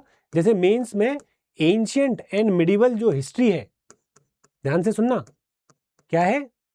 एंशियंट एंड मिडिवल हिस्ट्री है, मेंस के अंदर नहीं है, वो सिर्फ प्रीलिम्स में. मेंस में सिर्फ मॉडर्न हिस्ट्री है, वर्ल्ड हिस्ट्री है, या पोस्ट इंडिपेंडेंस है, या फिर आर्ट एंड कल्चर है. आर्ट एंड कल्चर पूरा है, पुराने टाइम से लेकर के नए टाइम का, लेकिन हिस्ट्री नहीं है एंशियंट एंड मिडिवल, लेकिन वो प्रीलिम्स में है. यानी एंशियंट मिडिवल जो हिस्ट्री है, राजा लड़े, लड़ाई हुई, वॉर हुई, ये सारी चीजें आपको प्रीलिम्स के लिए पढ़नी है, एंशियंट और मिडिवल की. लेकिन मेंस के लिए आपको क्या पढ़ना है? उस पार्ट का आर्ट एंड कल्चर पढ़ना है. ठीक है, मेंस के लिए आपको हिस्ट्री कौन सी पढ़नी है? सिर्फ मॉडर्न हिस्ट्री पढ़नी है, और वर्ल्ड हिस्ट्री पढ़नी है, और पोस्ट इंडिपेंडेंस पढ़ना है. That's it. ठीक है, तो ये कुछ यूनिक पार्ट्स हमने देख लिए. तो हमें क्या करना है? हमें ध्यान क्या देना है? हमें ध्यान ये देना है कि हमें जो है नेग्लेक्ट नहीं करना है इन टॉपिक्स को, जो कि मेंस के लिए एक्सक्लूसिव है. मेंस के लिए क्या है? एक्सक्लूसिव है, इसको इग्नोर नहीं करना है. ठीक है, स्पेशली जीएस पेपर 4. अब मैं आपकी यहाँ एक हेल्प करना चाहता हूँ. हेल्प ये करना चाहता हूँ कि देखो, जब इस सिलेबस को एनालिसिस करते हो, इसका और ब्रेकडाउन होता है, जो हम खुद करते हैं, एस्पिरेंट खुद करता है. ब्रेकडाउन का मतलब होता है कि यार सिलेबस को और माइक्रो थीम्स दे दो मुझे. तो मैं आज आपको एक माइक्रो थीम्स का एक डॉक्यूमेंट में शेयर करवा दूंगा नीचे डिस्क्रिप्शन में. वो डॉक्यूमेंट दिखाता हूं मैं आपको. एक डॉक्यूमेंट मैंने बनाया है. ठीक है, अब यहाँ उतना नहीं दिखाऊंगा मैं उस डॉक्यूमेंट को, क्योंकि लंबा हो जाएगा वीडियो. तो उस डॉक्यूमेंट को आप क्या कर सकते हैं? उस डॉक्यूमेंट को आप एक्सेस कर सकते हैं. इसकी मैं लिंक डलवा दूंगा. तो इसमें मैंने क्या किया है, अगर आप नीचे देखें, इसमें मैंने क्या किया है, सारे के सारे जो सिलेबस के हिस्से हैं, चाहे वो ज्योग्राफी हो, इन्वायरमेंट हो, साइंस एंड टेक हो, आर्ट एंड कल्चर हो, आईआर हो, ठीक है, इंटरनल सिक्योरिटी हो, इंटरनेशनल रिलेशंस हो, एथिक्स हो, सोशल जस्टिस, वर्ल्ड हिस्ट्री, इन सब के मैंने क्या किया है, जो भी और डीप डाउन कट हो सकता था उसके अंदर, कि कैसे और इसको डिटेल में बताएं कि और क्या हमें पढ़ना है, एक पूरी लिस्ट जो है वो मैं आपको प्रोवाइड करा दूंगा. लिंक में आप देख सकते हैं. तो सिलेबस, ऑफिशियल सिलेबस जो मैंने आपको दिखाया वो, और आपको क्या देखना है, ये तो रहा ऑफिशियल सिलेबस जो आपको देखना है. प्लीज प्लीज प्लीज इसको अच्छे से पढ़ना है, याद करना है, प्रिंट करा के रख लो. और एक जो ये माइक्रो थीम्स है, ये कि इसकी मैं डॉक्यूमेंट आपको दे दूंगा. तो ये तो रहा सिलेबस. इसके अलावा मैं आपको एक चीज और बोलना चाहूंगा कि मैंने और डिटेल में एक वीडियो बनाई है. इस वीडियो को भी आप देख सकते हो, इसी चैनल पर है. तो ये सिलेबस का डिस्कशन अपना यहाँ खत्म हो जाएगा, और डिटेल में आप इसको देख लेना. 50 मिनट की वीडियो है. अब आ जाते हैं ऑप्शनल सिलेक्शन के ऊपर. ऑप्शनल सेलेक्ट करना क्यों क्रिटिकल है? सबसे पहली बात जान लो बेटा, ऑप्शनल जो है कितने नंबर का है? टोटल 500 मार्क्स का है, 250 प्लस 250. मैं आपको एक चीज दिखाता हूं, बहुत ही इंपॉर्टेंट है. देखिए यहाँ ध्यान से देखिए. जैसे ये अपना यूपीएससी का सिलेबस है, इधर जो आपको मार्क्स का एक टेबल दिखेगा, ये टेबल बहुत इंपॉर्टेंट है बच्चे. इस टेबल को आप अपने पास जरूर रखा करो, क्योंकि इस टेबल से आपकी बहुत अच्छी हेल्प हो जाएगी. इससे आपको पता चलता रहेगा कि मुझे क्या करना है और क्या नहीं करना है. ठीक है, ये देखिए, इसमें आपको दिखेगा पूरा का पूरा mains examination paper 1 and B, जो कि 300 नंबर के हैं, लैंग्वेज के हैं, ये सिर्फ क्वालिफाइंग है. यहां से आपका मेन गेम शुरू होता है. यहां से यूपीएससी आपको बता देती है कि 250 मार्क्स के ये सारे पेपर्स हैं, और टोटल नंबर जो हैं वो 1750 होते हैं, 275 और जुड़ जाते हैं. तो टोटल मिला करके आपका सिलेक्शन जो है वो 2025 मार्क्स पर होता है. लेकिन ध्यान से देखो, इस 2025 में 500 मार्क्स का ऑप्शनल है. ठीक है, 500 मार्क्स का ऑप्शनल है, और 250 मार्क्स का ऐसे है, और 250 मार्क्स का क्या है? एथिक्स. 250 मार्क्स का क्या है? एथिक्स. इसको इधर लिख देता हूं. अब ये देखिए, इन पेपर्स का 250 का GS4, ये हो गए आपके 1000 नंबर आउट ऑफ 2025. बच्चे क्या गलती करते हैं, आप समझ पा रहे होंगे मैं कहां जा रहा हूं. बच्चे क्या गलती करते हैं, बच्चे इन 1000 मार्क्स पर ध्यान ही नहीं देते. ध्यान किस पर देते हैं? बाकी बचे 1025 पर. उसके अंदर भी क्या करते हैं मैं आपको बताता हूं. उसके अंदर भी क्या करते हैं, उसके अंदर वो सिर्फ पॉलिटी, ज्योग्राफी, हिस्ट्री एक हद तक, और इकोनॉमी एक हद तक. ज्यादा फोकस तो यहां रहता है उनका पूरे टाइम पॉलिटी पर, और फिर कहीं ना कहीं आ जाता है हिस्ट्री पर, फिर कुछ लोगों का रहता है थोड़ा बहुत ज्योग्राफी पर, और फिर कुछ लोगों का रहता है इकोनॉमी के ऊपर. That's it. उसी को पढ़ते रहते हैं। क्यों पढ़ते हैं, उसके पीछे कारण ये है कि इनका डोमिनेंस प्रीलिम्स में बहुत है, तो वो पढ़ते रहते हैं उसको कि प्रीलिम्स निकल जाए, लेकिन ये भूल जाते हैं कि सिलेक्शन के लिए जो नंबर सबसे ज़्यादा आएंगे वो इन 1000 मार्क्स में से आएंगे। मैं आपको एवरेज बताता हूँ कैसे मार्क्स आते हैं, यहाँ ध्यान से देखो। इन 500 में से बच्चे 350 तक चले जाते हैं, 280 भी लाते हैं, 210 भी लाते हैं और 190 नंबर भी लाते हैं। ठीक है, इन 250 में से ऐसे में 150 भी लाते हैं, 130 भी ले आते हैं आसानी से और 90 नंबर भी लाते हैं। जीएस पेपर 4 में 70 नंबर भी लाते हैं बच्चे और 140 नंबर भी लाते हैं, 145 भी लाते हैं। लेकिन बाकी बचा जो जीएस का है, जीएस 1, 2, 3, इनमें आप बहुत ज्यादा हाई स्कोर नहीं ला सकते। बहुत कम लोग होते हैं जो इनमें 120, 110, 130 लेके आते हैं इन तीनों पेपर में। लेकिन इन पेपर्स में बड़ी आसानी से बच्चे जो मेहनत करते हैं वो ले आते हैं मार्क्स।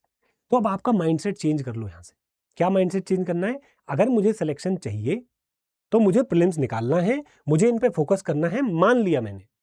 लेकिन अगर फाइनल सिलेक्शन चाहिए तो ये जो 1000 नंबर हैं मुझे इन पर फोकस करना है और मुझे ये स्कोर इधर लाना है, एथिक्स ऐसे और आपके ऑप्शनल में लाना है।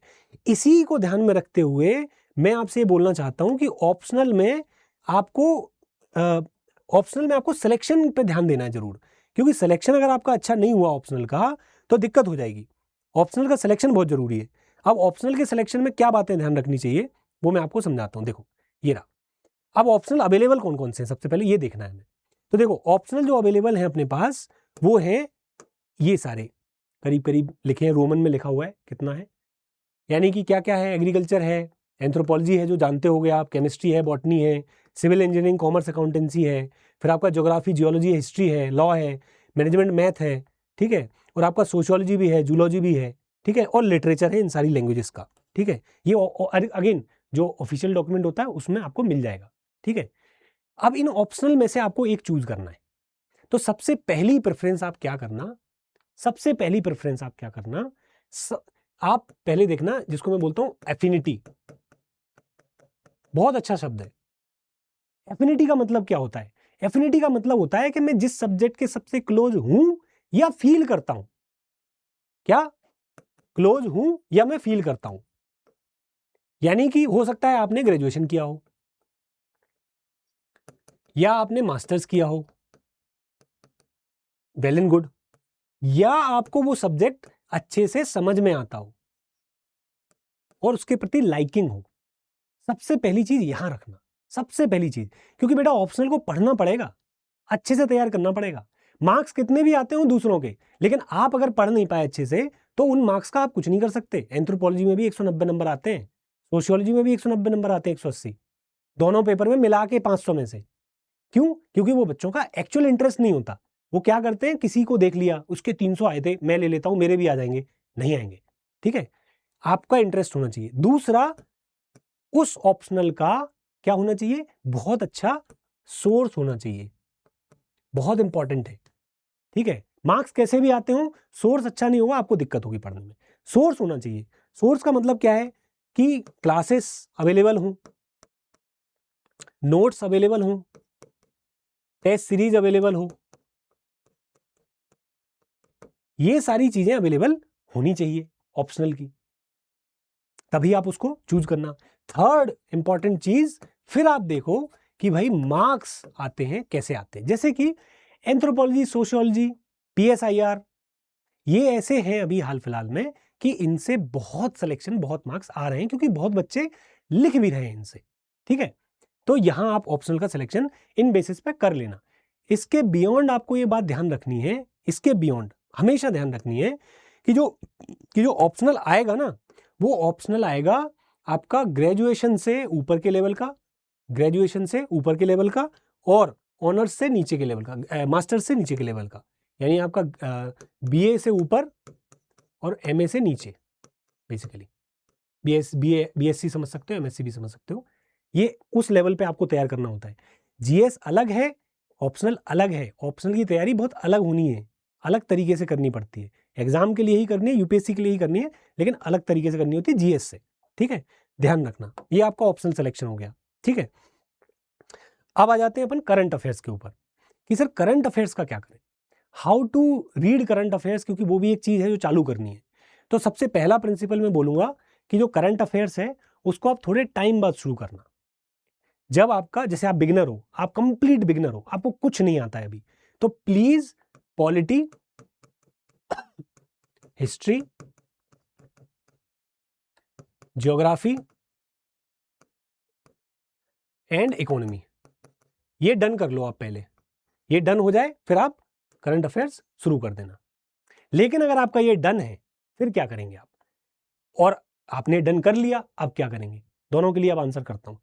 फिर आपको क्या करना है, मैं हाईली रिकमेंड करता हूं कि आप न्यूज़पेपर पढ़ें। लोग बोलेंगे टाइम वेस्ट होता है सर, लेकिन पढ़ना है। क्यों पढ़ना है न्यूज़पेपर?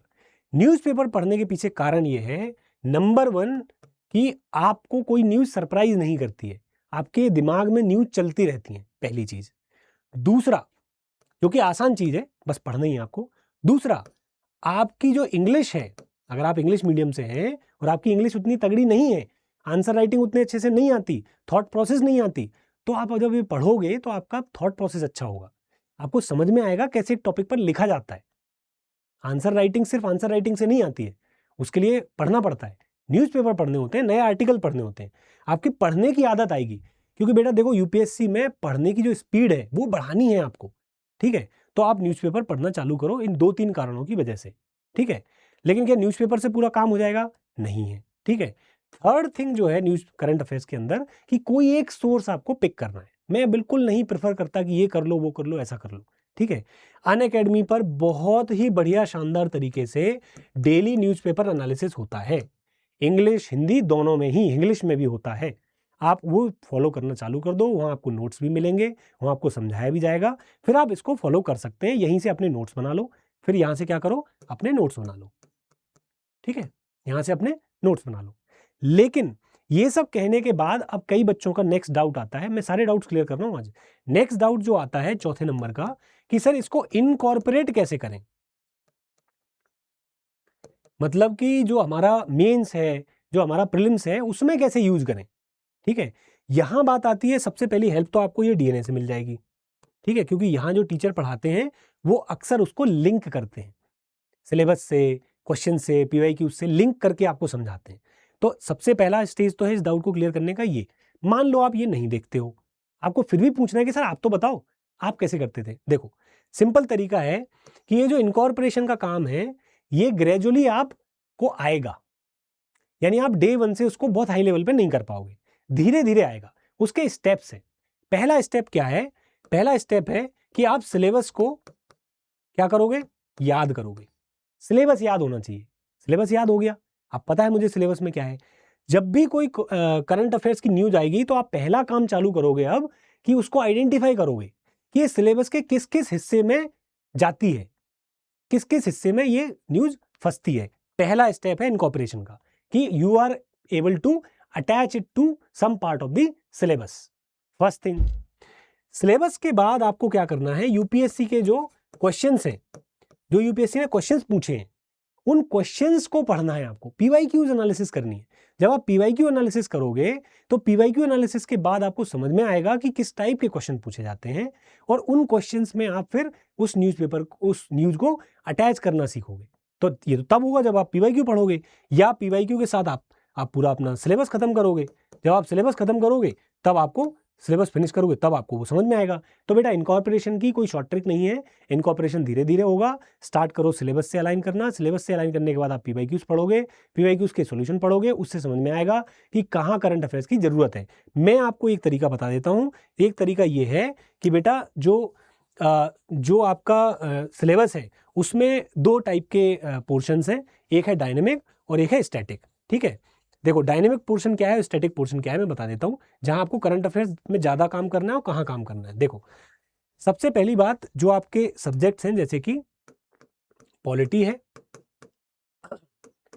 हिस्ट्री है, ज्योग्राफी है और इकोनॉमी है। क्या है? इकोनॉमी है, ठीक है?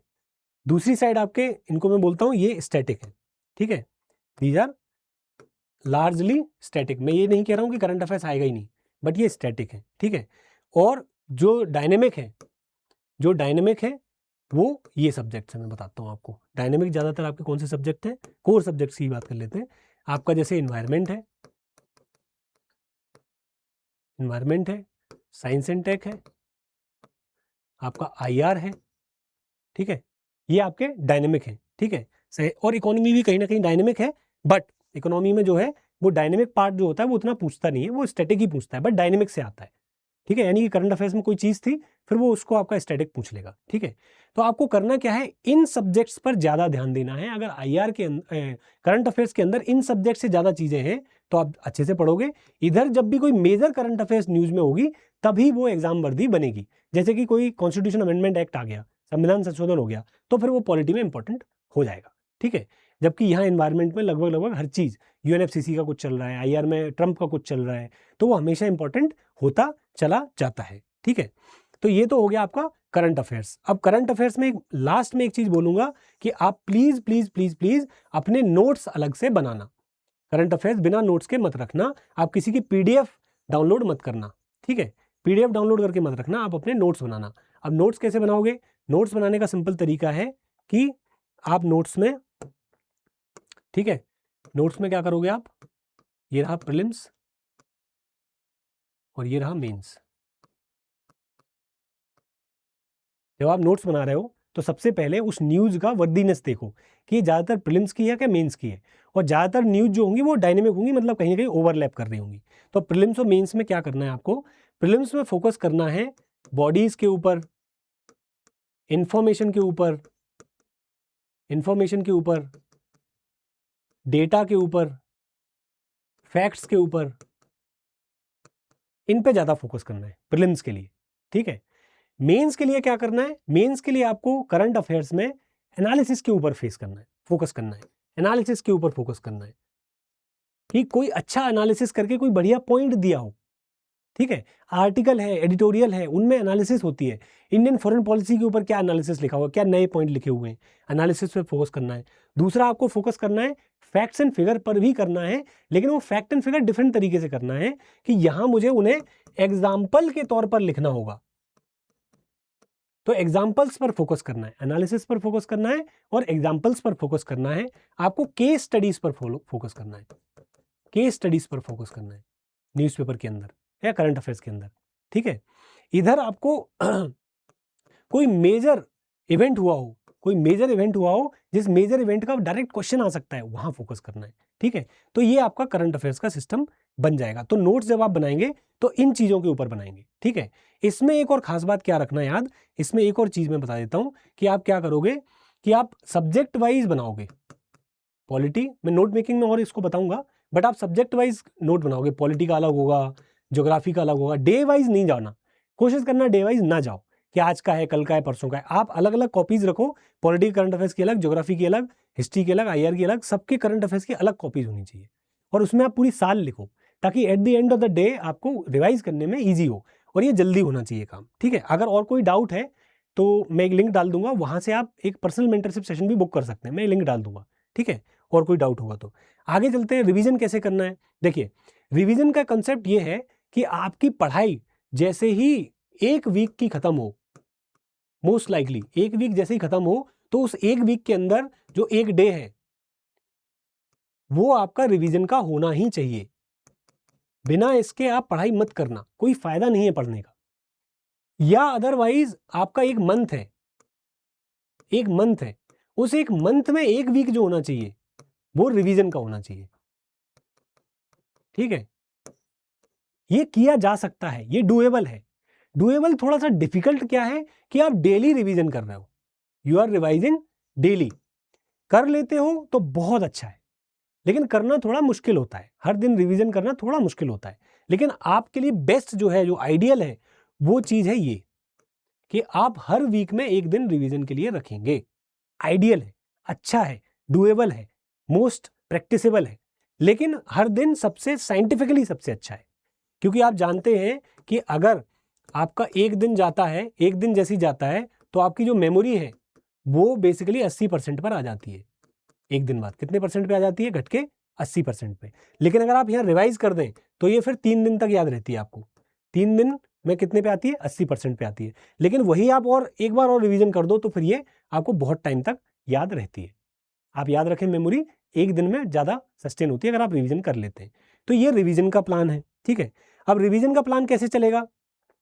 रिवीजन के प्लान में सबसे पहले टाइमिंग की बात हो गई। अब टाइमिंग के अलावा और क्या है रिवीजन के प्लान में? दूसरा ये है कि आप जब कोई सब्जेक्ट खत्म कर लें और दूसरा सब्जेक्ट चालू करें तो उस दूसरे सब्जेक्ट को करते टाइम आप पिछले पढ़े हुए सब्जेक्ट का रिवीजन एज अ कंपल्सरीली डालेंगे, ठीक है। जो बच्चे ऐसा नहीं करते हैं उनके क्या होते हैं, सब्जेक्ट चले जाते हैं। यानी कि अगर आपकी, देखिए बोरिंग क्यों हो जाती है यूपीएससी की प्रिपरेशन, यहाँ से बोरिंग चालू होती है, बोरिंग यहाँ से चालू होती है। जो नया बच्चा आता है, बिगिनर आता है, वो क्या करता है कि बिगिनर जो है, ठीक है, बिगिनर जो है वो हैप्पी है क्योंकि उसको नई नई चीज़ें पढ़ने को मिल रही हैं, ठीक है। लेकिन जैसे ही, अब मैंने बोल दिया कि जैसे ही आपका मान लो पॉलिटी खत्म हुआ, ठीक है, आपको इंटरेस्ट से आपने पढ़ लिया, जैसे ही खत्म हुआ आप चालू कर रहे हो अब इकोनॉमी, पॉलिटी से आप इकोनॉमी पे जा रहे हो, ठीक है। आपने 1 महीना दिया था इसको, 1 मंथ दिया था, ठीक है। इसको भी लेट से आपने 1 मंथ दिया है, ठीक है। अब ये जो 1 मंथ है, इस मंथ में पॉलिटी का रिवीजन चलेगा। ऐसे ये स्टैक होता चला जाएगा, ठीक है। यानी कि होगा क्या, एक टाइम के बाद क्या होगा, एक टाइम के बाद क्या होगा कि आपका जो सिलेबस है वो पैरेलली चल रहा होगा। यानी आप सिलेबस खत्म कर रहे होंगे, बिगिनर्स के लिए इंपॉर्टेंट है, आप सिलेबस खत्म कर रहे होंगे, ये आपका ओरिजिनल सिलेबस चल रहा है, नई चीजें चल रही हैं, उसकी क्लासेस चल रही हैं, सब कुछ चल रहा है। दूसरी साइड आप उसी टाइम पे आप दूसरी साइड आपका रिवीजन का चल रहा होगा और ये कहीं ना कहीं यहां से शुरू हो जाएगा, ये कहीं ना कहीं यहां से शुरू हो जाएगा जैसे ही एक सब्जेक्ट खत्म होता है और ये चालू हो जाएगा, ठीक है। इस तरीके से रिवीजन का प्लान होना चाहिए। अब रिवीजन करना कैसे है मैं वो बता देता हूं। रिवीजन का मतलब ये नहीं है कि आप रीडिंग कर रहे हैं।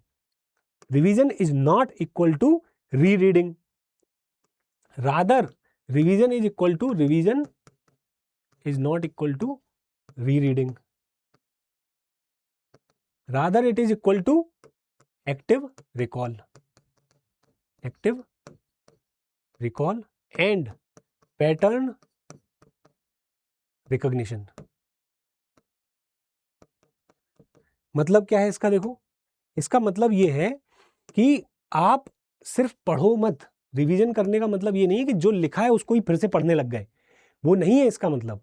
इसका मतलब है कि आपने उसको पढ़ लिया, अब आप एक साथ जल्दी पढ़ रहे हो, पढ़ने में 1 महीना लगा था, रिवीजन में हो सकता है 15 दिन ही लगे। उस 15 दिन में आप पूरे उस सिलेबस को दोबारा पढ़ोगे तो आप क्या करोगे, एक तो उसको देखोगे नहीं, बिना देखे रिकॉल करने की कोशिश करोगे, ठीक है। देख नहीं रहे हो और रिकॉल करने की कोशिश कर रहे हो, फिर कुछ याद नहीं आया तब फिर पलट रहे हो अपने नोट्स को। दूसरा, पैटर्न रिकॉग्निशन करोगे, यानी फिर आप 2-3 टॉपिक्स को कनेक्ट करने की कोशिश करोगे, आप एक क्रोनोलॉजी को कनेक्ट करने की कोशिश करोगे, आप डिफरेंट एग्जाम्पल्स को डिफरेंट स्टेजेस पर यूज करने की कोशिश करोगे, यानी आप वैल्यू एडिशन करोगे। माने कि आपको ये नहीं करना है कि चाइना से एक स्पीकर मंगाया, चाइना से क्या मंगाया, एक स्पीकर मंगाया, ठीक है, और उस स्पीकर को बेच दिया मार्केट में अपना लेवल लगा के, उस स्पीकर को बेच दिया मार्केट में अपना लेवल लगा के। ये नहीं करना है आपको, क्या करना है, आपको वैल्यू एडिशन करना है, ठीक है। सिर्फ एक ट्रेडर नहीं बनना है कि किसी ने इन्फॉर्मेशन दी और बस जो पढ़ाया था वो पढ़ लिया, अब एग्जाम में कुछ आएगा मेरे को नहीं पता, एग्जाम में क्या पूछेगा मेरे को नहीं पता, मुझे तो बस पढ़ना है इसको दोबारा, उससे कुछ नहीं होगा, ठीक है। आपको ये रिवीजन इस तरीके से करना है, ठीक है। आगे चलते हैं, अब आते हैं बारी टेस्ट की। टेस्ट के लिए क्या करना है, देखो, टेस्ट के लिए आपको ध्यान रखना है कि जैसे ही आपका एक टॉपिक खत्म हो, ध्यान रखो, एक टॉपिक खत्म हो, फिर आपका एक सब्जेक्ट खत्म हो, सब्जेक्ट या सब टॉपिक जो भी मान सकते हो, वो खत्म हो तो आपको बेसिकली टेस्ट लगाने हैं। और फिर आपका जैसे एक पेपर खत्म हो गया, जैसे GS paper 1, GS paper 2, GS paper 3, optional का पेपर 1, ऑप्शनल का पेपर 2, हर स्टेज पर आपको शुरुआत, जो बिगिनर्स के लिए बोल रहा हूँ, आपको एक टेस्ट लगाना है। जैसे एक टॉपिक खत्म हो उसका एक टेस्ट लगाओ, क्विज लगाओ, ठीक है। जैसे ही आपका एक सब्जेक्ट खत्म हो उसका एक क्विज लगाओ, फुल सिलेबस, ठीक है। जब सब्जेक्ट खत्म हो गया, पॉलिटी खत्म हो गई, पॉलिटी का एक सेक्शनल लगा लिया, ठीक है। ये प्रीलिम्स और मेंस दोनों की बात कर रहा हूँ, ये भी प्रीलिम्स एंड मेंस दोनों की बात कर रहा हूँ, ठीक है। अब मेंस में क्या करोगे, जैसे मान लो आपने पढ़ा प्रेसिडेंट, तो यार प्रेसिडेंट जैसे ही खत्म हो, मेंस के सारे क्वेश्चन उठाओ जो प्रेसिडेंट पे आए हैं अभी तक, उन क्वेश्चंस को देखो कि यार क्या पूछा था प्रेसिडेंट के ऊपर, यूएस का इंडिया के प्रेसिडेंट की पार्डनिंग पावर कंपेयर कराई थी, ठीक है मैं इसके नोट्स बना लेता हूँ, लिख लेता हूँ, मुझे पता नहीं है, तो आपका उससे तैयारी इंप्रूव होगी। जैसे ही आप ये करोगे फिर क्या होगा, एक पेपर आपका खत्म होगा, एक पूरा पेपर खत्म हो जाएगा, पेपर खत्म हो फिर एक FLT लगाओ, एक फुल लेंथ टेस्ट लगाओ उस पूरे पेपर का, समझ गए? ये 3 लेवल का टेस्ट है। जब ये काम आपका खत्म होगा फिर आपको टेस्ट सीरीज में जाना है। बच्चे क्या करते हैं, सीधा यहां पहुंचते हैं, सर टेस्ट सीरीज में एडमिशन दिला दो। क्या कर लोगे एडमिशन लेके टेस्ट में? नहीं लिखा जाएगा आपसे, क्योंकि आपने लिखा ही नहीं है कभी। तो पहले आप ये करो। इसमें क्या करना, आप इसमें आप ओपन बुक रख सकते हो, इसमें आप हेल्प ले सकते हो, गूगल की हेल्प ले सकते हो, लेकिन देख देख के ही भले लिखो, लेकिन लिखने का ट्राई करो। इसके एंड पर क्या होना चाहिए, आपके सारे PYQs रेडी होने चाहिए। आपको बेसिक जो है इंट्रो, बेसिक जो कंक्लूजन्स हैं वो आने चाहिए। इसको ये फायदा है इसको करने का। तो इस तरीके से टेस्ट का यूज होगा। इससे बहुत सारे जो हैं वो बेटा गैप फिल हो जाएंगे आपकी नॉलेज में, क्योंकि यूपीएससी के PYQs में बहुत सारी ऐसी चीजें होती हैं जो आपकी किताबों में या नोट्स में नहीं होती, वो प्रिपेयर कर लोगे आप, तो ये सारी चीजें फायदा होंगी। इस तरीके से हमें टेस्ट लिखना है, ठीक है। टेस्ट लिखने के बाद हम चलते हैं कि बुक्स एंड सोर्सेज का क्या करना है सर, कौन सी बुक्स फॉलो करें, कौन से सोर्सेज फॉलो करें, क्या करें, ठीक है। देखो बुक्स और सोर्सेज के लिए एक्सटेंसिवली मैंने एक वीडियो बनाई है, आप इसको देख सकते हैं। मैं ब्रीफ में आपको ये बता सकता हूं अभी कि आपके जो कोर सब्जेक्ट हैं उनके लिए बुक्स क्या क्या हैं। जैसे पॉलिटी है, इकोनॉमी है, ज्योग्राफी है, और आपका polity, economy, geography and history, ठीक है। इनकी मैं बता देता हूं, बाकी डिटेल आप देख सकते हैं, वो वीडियो है उसमें शानदार तरीके से मैं सारी बुक्स डिटेल में डिस्कस की हैं। पॉलिटी के लिए आप बेसिकली आपका लक्ष्मीकांत है, लक्ष्मीकांत के बाद एक पॉलिटिकल थ्योरी की NCERT है, प्लस PM बख्शी है, एक किताब है जिसका नाम है PM बख्शी, जो कि ओरिजिनल कॉन्स्टिट्यूशन है, वो आपको पढ़ना है, ठीक है। इकोनॉमी के लिए चले जाते हैं आप, मैं एक ही सोर्स मानता हूं इकोनॉमी के लिए, वो है मृणाल सर अपने आप में सफिशिएंट है, लेकिन अगर आप उन्हें फॉलो नहीं करते हैं अगर, तो आप बेसिकली NCERT की तरफ जा सकते हैं। NCERT देख लो आप, और करंट अफेयर्स फॉलो करो, या फिर आप कोई भी स्टैंडर्ड बुक जो मार्केट में अवेलेबल है, बहुत सारी बुक्स हैं, आप उनको देख सकते हो। मृणाल सर की भी बुक है, आप उस बुक को भी पढ़ सकते हो। मैं प्रेफर करूंगा आप मृणाल सर से पढ़ लें, ठीक है। ज्योग्राफी में अगेन NCERT है, NCERTs हैं, और NCERTs के साथ साथ अपने सुदर्शन सर जो हैं वो, उनका यूट्यूब चैनल है, आप वहाँ से ज्योग्राफी रेफर कर सकते हैं। NCERTs तो आपको ज्योग्राफी में लगभग सब कुछ सॉल्व कर देती हैं। मैपिंग भी सर पढ़ाते हैं, तो मैपिंग के लिए भी आप वहाँ जा सकते हैं। हिस्ट्री में हम बात करें तो देखो एंशिएंट है, मिडिवल है, मॉडर्न है, और आर्ट एंड कल्चर है, ठीक है। आर्ट एंड कल्चर जो है, आर्ट एंड कल्चर के लिए आप इंट्रोडक्शन टू इंडियन आर्ट करके NCERT है, कौन सी है, इंट्रोडक्शन टू इंडियन आर्ट, वो फॉलो कर सकते हैं, नितिन सिंघानिया फॉलो कर सकते हैं। और एंशिएंट मिडिवल के लिए आप NCERT पर ही स्टिक करें, उससे ज़्यादा ना जाएं, कोई फायदा नहीं है, ठीक है। NCERTs जो है 11th-12th की NCERTs हैं थीम वाली, आप उनको फॉलो करें। मॉडर्न के लिए आपको मैं स्पेक्ट्रम पढ़ने के लिए बोलता हूँ कि आप स्पेक्ट्रम पढ़ें। देखो हिस्ट्री में क्या होता है, सवाल थोड़े अलग आते हैं, अजीब से आते हैं, आप जितना कर सकते हैं उतना करें, लेकिन ज़्यादा इसमें परेशान ना हो, जितना आपसे हो सके नोट्स हो, याद हो जाए, उतना काफ़ी है, ठीक है। ये आपको मैंने बेसिक कोर सब्जेक्ट के सोर्स बता दिए, और डिटेल में, माइन्यूट डिटेल में मैंने आपको इस वीडियो में बताया है। आप इसी चैनल पर इस वीडियो को, रिसेंटली ही होगी, आप खोज के देख सकते हैं, ठीक है। इसकी लिंक भी मैं डलवा दूंगा। अब आ जाते हैं अपन टाइम टेबल पर। मेन मुद्दा है टाइम, ठीक है। टाइम टेबल क्यों इंपॉर्टेंट है, क्योंकि 2 साल का ये एग्जाम है, 1 साल प्रिपरेशन और 1 साल का पूरा अपना एग्जाम, ठीक है। तो आपका अटेम्प्ट 2027 का हो सकता है, आपका अटेम्प्ट 2028 का हो सकता है, लेकिन आपको मैनेज क्या करना है, आपको प्रीलिम्स मैनेज करना है जो हमने डिस्कस की, आपको मेंस मैनेज करना है, आपको ऑप्शनल मैनेज करना है, ठीक है। GS के लिए इन दोनों को मैनेज करना है और ऑप्शनल मैनेज करना है। इसके अंदर आपको CSAT भी मैनेज करना है, ठीक है। मेंस में आपको आंसर राइटिंग करनी है, एथिक्स भी पढ़ना है, ऐसे भी पढ़ना है, ठीक है। इन सबको करना है, और टाइम बीच में रखा हुआ है, और आपको ये चीज़ें इंश्योर करनी होती हैं कि 3 बार रिवीजन हो जाए। आपको अगर कोई क्लासेस करनी है तो वो क्लासेस हो जाएं, बुक्स जो पढ़नी है बुक्स हो जाएं, प्रैक्टिस करनी है, PYQ सॉल्व करने हैं, नोट मेकिंग है, अपनी हेल्थ का भी ध्यान रखना है। तो इसको मैनेज कैसे किया जाए, तो एक चीज़ बिल्कुल अपने दिमाग में बिठा लो कि इस एग्जाम के लिए आपको डिसिप्लिन तो रखना ही पड़ेगा खुद को। नंबर 1 रिक्वायरमेंट है डिसिप्लिन। यानी कि मैं कितना भी अच्छा आपको प्लान दे दूंगा, वो काम नहीं करेगा अनलेस यू आर डिसिप्लिन, ठीक है। दूसरी चीज आपको फोकस करना है प्लानिंग के ऊपर। Not on A plan. Planning क्या होती है? प्लानिंग होती है डायनेमिक। डायनेमिक का मतलब कि जब जैसी जरूरत पड़ेगी, जैसे चेंज लगेगा, वो प्लान आपका चेंज होगा, बदलेगा, अडेप्ट कर सकता है। प्लान के साथ क्या होता है, फिक्स प्लान के साथ, कि वो जब भी फेल होता है आप वहां इनकंसिस्टेंट हो जाते हैं। तो इनकंसिस्टेंसी को रोकने का सबसे शानदार तरीका है कि आप प्लानिंग अडॉप्ट करो। यहीं पे देखो बेटा, मेंटरशिप काम आती है, क्योंकि वो एक मेंटर होता है, जैसे मैं हूं। अब मैं आपको बता सकता हूं कि कैसे अपने प्लान को चेंज करना है, कब चेंज करना है। हो सकता है आपको थोड़ी दिक्कत आए, लेकिन इसको लर्न करो, ठीक है। तो ये हो गई प्लानिंग। प्लानिंग करने के बाद फिर आपको क्या करना है, ये दो मोस्ट इंपॉर्टेंट एस्पेक्ट्स हैं। अब मैं एक एक करके दोनों के लिए आपको बता देता हूं कि आप कैसे जा सकते हैं, ठीक है। मोटा मोटा चीज आपको डिस्कस कर देता हूं, ठीक है। आप देखो, सबसे पहले जो बच्चे 2027 का लिख रहे हैं उनके लिए मैं बता देता हूं। बैक ट्रैक करते हैं अपन। 2027 में आपका अटेम्प्ट है, 2027 में आपका अटेम्प्ट है। अब देखिए, यहां आपका हो जाएगा प्रीलिम्स का पेपर। कब होगा? मई 2027 में, 2027 में आपका पेपर होगा। मई 2027 में आपका पेपर होगा, ठीक है। उससे पहले आपको 6 मंथ्स जो है, 6 मंथ्स किसके लिए रखने पड़ेंगे? प्रीलिम्स के लिए रखने पड़ेंगे, ठीक है। तो 6 महीने तो वो चले जाएंगे। ये कहाँ आ जाओगे आप? जनवरी 2027। अभी क्या चल रहा है? जनवरी 2027। क्या चल रहा है अभी? जनवरी 2027। अब जनवरी 2027 से लेकर के 2026 से लेकर के 2027 तक 1 साल है आपके पास। अब एक साल में क्या करना है? एक साल के अंदर हमें यहाँ कहीं ना कहीं प्रीलिम्स देखते हैं हम, कि इस साल की प्रीलिम्स होगी जो आप नहीं लिखोगे, ठीक है, जो आप नहीं लिख रहे हो। ये रहा मई 26, मई 2026 की प्रीलिम्स होगी यहाँ पे, ठीक है, जो आप नहीं लिखोगे। लेकिन यहाँ तक आप क्या करोगे और यहाँ से लेकर के यहाँ तक आप क्या करोगे, वो एक तरीके का माइलस्टोन मान लेते हैं अपन। इसमें आपको क्या करना है? इसमें आपको पॉलिटी, हिस्ट्री, ज्योग्राफी और इकोनॉमी, इनको खत्म करना है। पॉलिटी, हिस्ट्री, इकोनॉमी, ज्योग्राफी, इनको खत्म करना है। टोटल महीने कितने अपने पास? 5 के आसपास महीने हैं।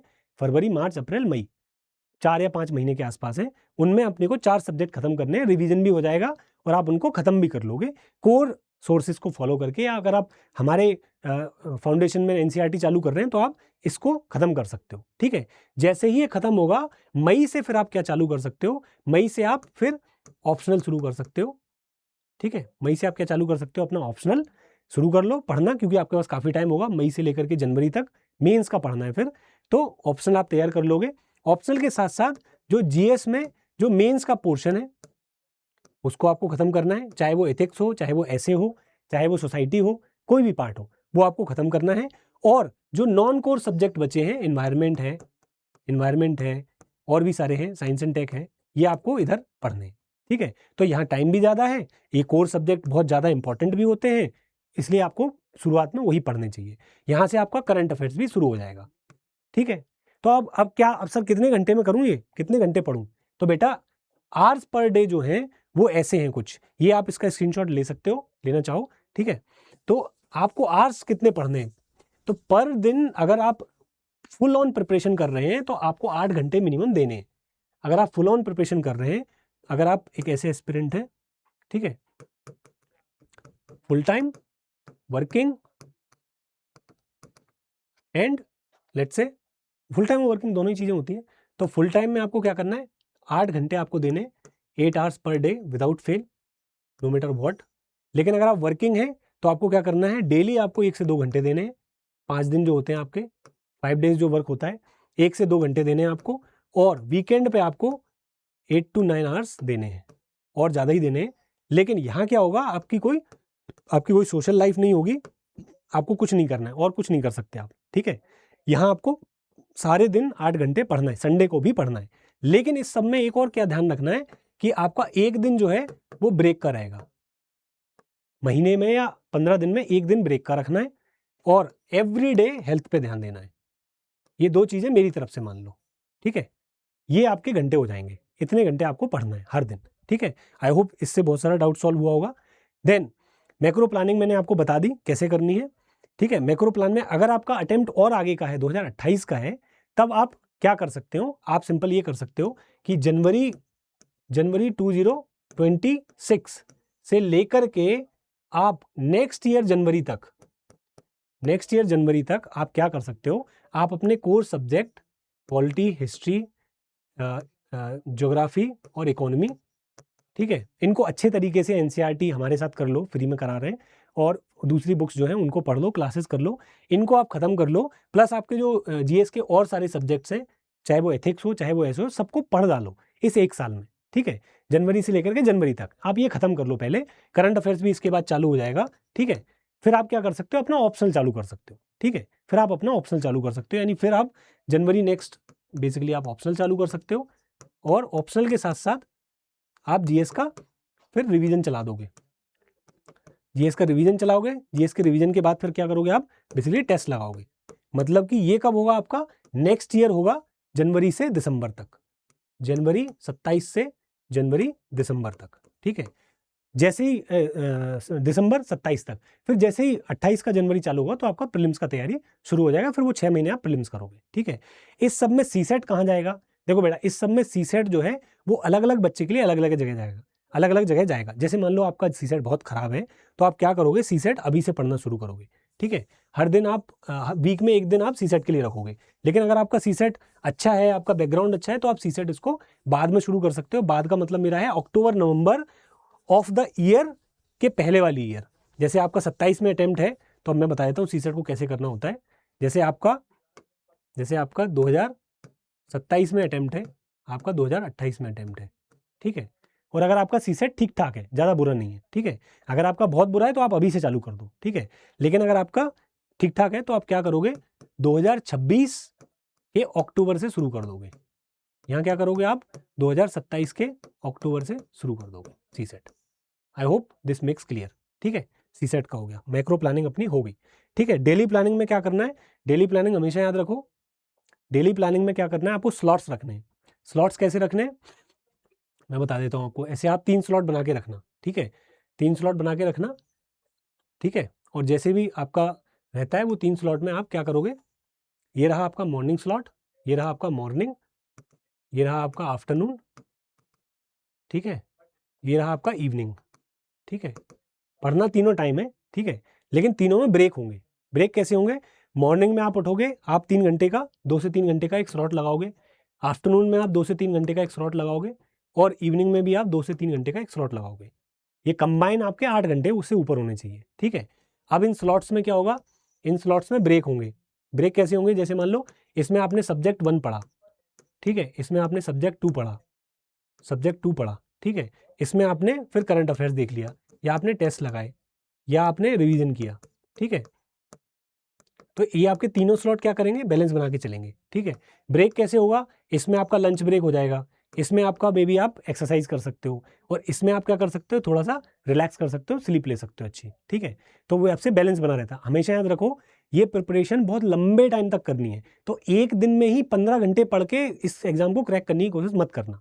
एक अच्छा डिसिप्लिन रूटीन बनाओ, 2-2 3-3 घंटे के आप ब्रेक ले लेके अपने बढ़िया स्लॉट्स बनाओ, और 2 सब्जेक्ट्स को लेकर के आप पढ़ाई करो, ठीक है। देखो ये सब जो है वो मैक्रो में बता रहा हूँ, सबके लिए बता रहा हूँ, ठीक है। अब जो अगर इंडिविजुअल तरीके से बच्चों को अगर चाहिए कि मुझे बता दो सर आप कि क्या करना है, कैसे करना है, तो बेटा आप जुड़ो हमसे, मैं अपने पेज की लिंक डाल दूंगा, आप वहाँ से मेंटरशिप सेशन बुक कर सकते हो, या आप मुझसे बात कर सकते हो, डिटेल में अपना प्लान बनवा सकते हो, ठीक है। आप मुझसे जुड़ सकते हो, मैं टेलीग्राम की लिंक भी डलवा दूंगा अपनी, कि उसमें टेलीग्राम से भी जुड़ सकते हो, आप मैसेज कर सकते हो, ठीक है, वो मैं डलवा दूंगा इसके नीचे, तो आप कनेक्ट कर लेना, ठीक है। तो ये रहा आपका। अब आ जाते हैं अपन डूज एंड डोंट्स के ऊपर। तो डूज एंड डोंट्स क्या है यूपीएससी प्रिपरेशन के, फाइनल चीज़ है। इसमें देखो नंबर 1 ये क्या है कि प्लीज प्लीज प्लीज बिगिनर्स के लिए स्पेशली बोल रहा हूँ, focus on understanding, focus on understanding first, then focus on rote learning और एनीथिंग। अंडरस्टैंडिंग पे पहले जाना है, ठीक है। नंबर 2, क्योंकि देखो बेटा यूपीएससी जो है वो बड़े ही शानदार तरीके से सवाल पूछती है, हर जगह टेस्ट करती है। अंडरस्टैंडिंग नहीं होगी तो आप कहीं ना कहीं लटक जाओगे इस एग्जाम में, ठीक है। आप हो सकता है प्रीलिम्स निकाल लो, मेंस नहीं निकलेगा। अंडरस्टैंडिंग बहुत इंपॉर्टेंट है। अंडरस्टैंडिंग के बाद क्या करना है, बहुत इंपॉर्टेंट है, please do not rely on shortcuts. कोई शॉर्टकट नहीं है यूपीएससी प्रिपरेशन का, कोई शॉर्टकट नहीं है, वो लॉन्ग में ही चलता है, आपको धीरे धीरे ही चीज़ें समझ में आती हैं, और ग्रेजुअली आपकी अंडरस्टैंडिंग अच्छी होती चली जाती है। तो शॉर्टकट्स में बिलीव नहीं करना है, slow and steady wins the race, slow and steady wins the race. ठीक है, तीसरा आपको क्या करना है, आपको प्रायोरिटाइज करना सीखना है।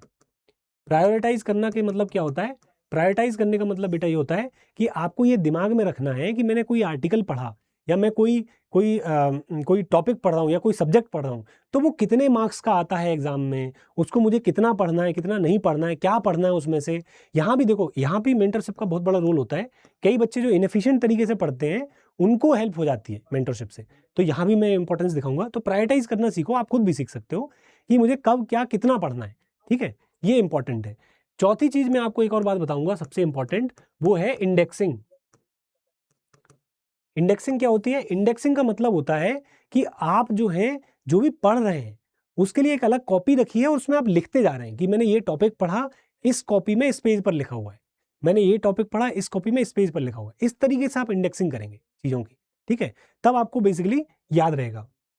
तो ये तो हुए डूज एंड डोंट्स। ठीक है, ज़्यादा स्ट्रेटजीज के पीछे नहीं जाना है, चिल रखना है, जो पढ़ने को मिला है वो पढ़ना है। ठीक है, और भी कई सारी वीडियोस हम इस पर लेकर आएंगे, आप जुड़े रहिए। मैंने माइक्रो जो शेड्यूल है, माइक्रो सिलेबस है, उसकी लिंक मैं नीचे डलवाऊंगा। टेलीग्राम की और अदर चीज़ों की जो लिंक है वो नीचे आपको मिल जाएंगे, आप फॉलो कर सकते हैं। Wish you good luck, let's crack it.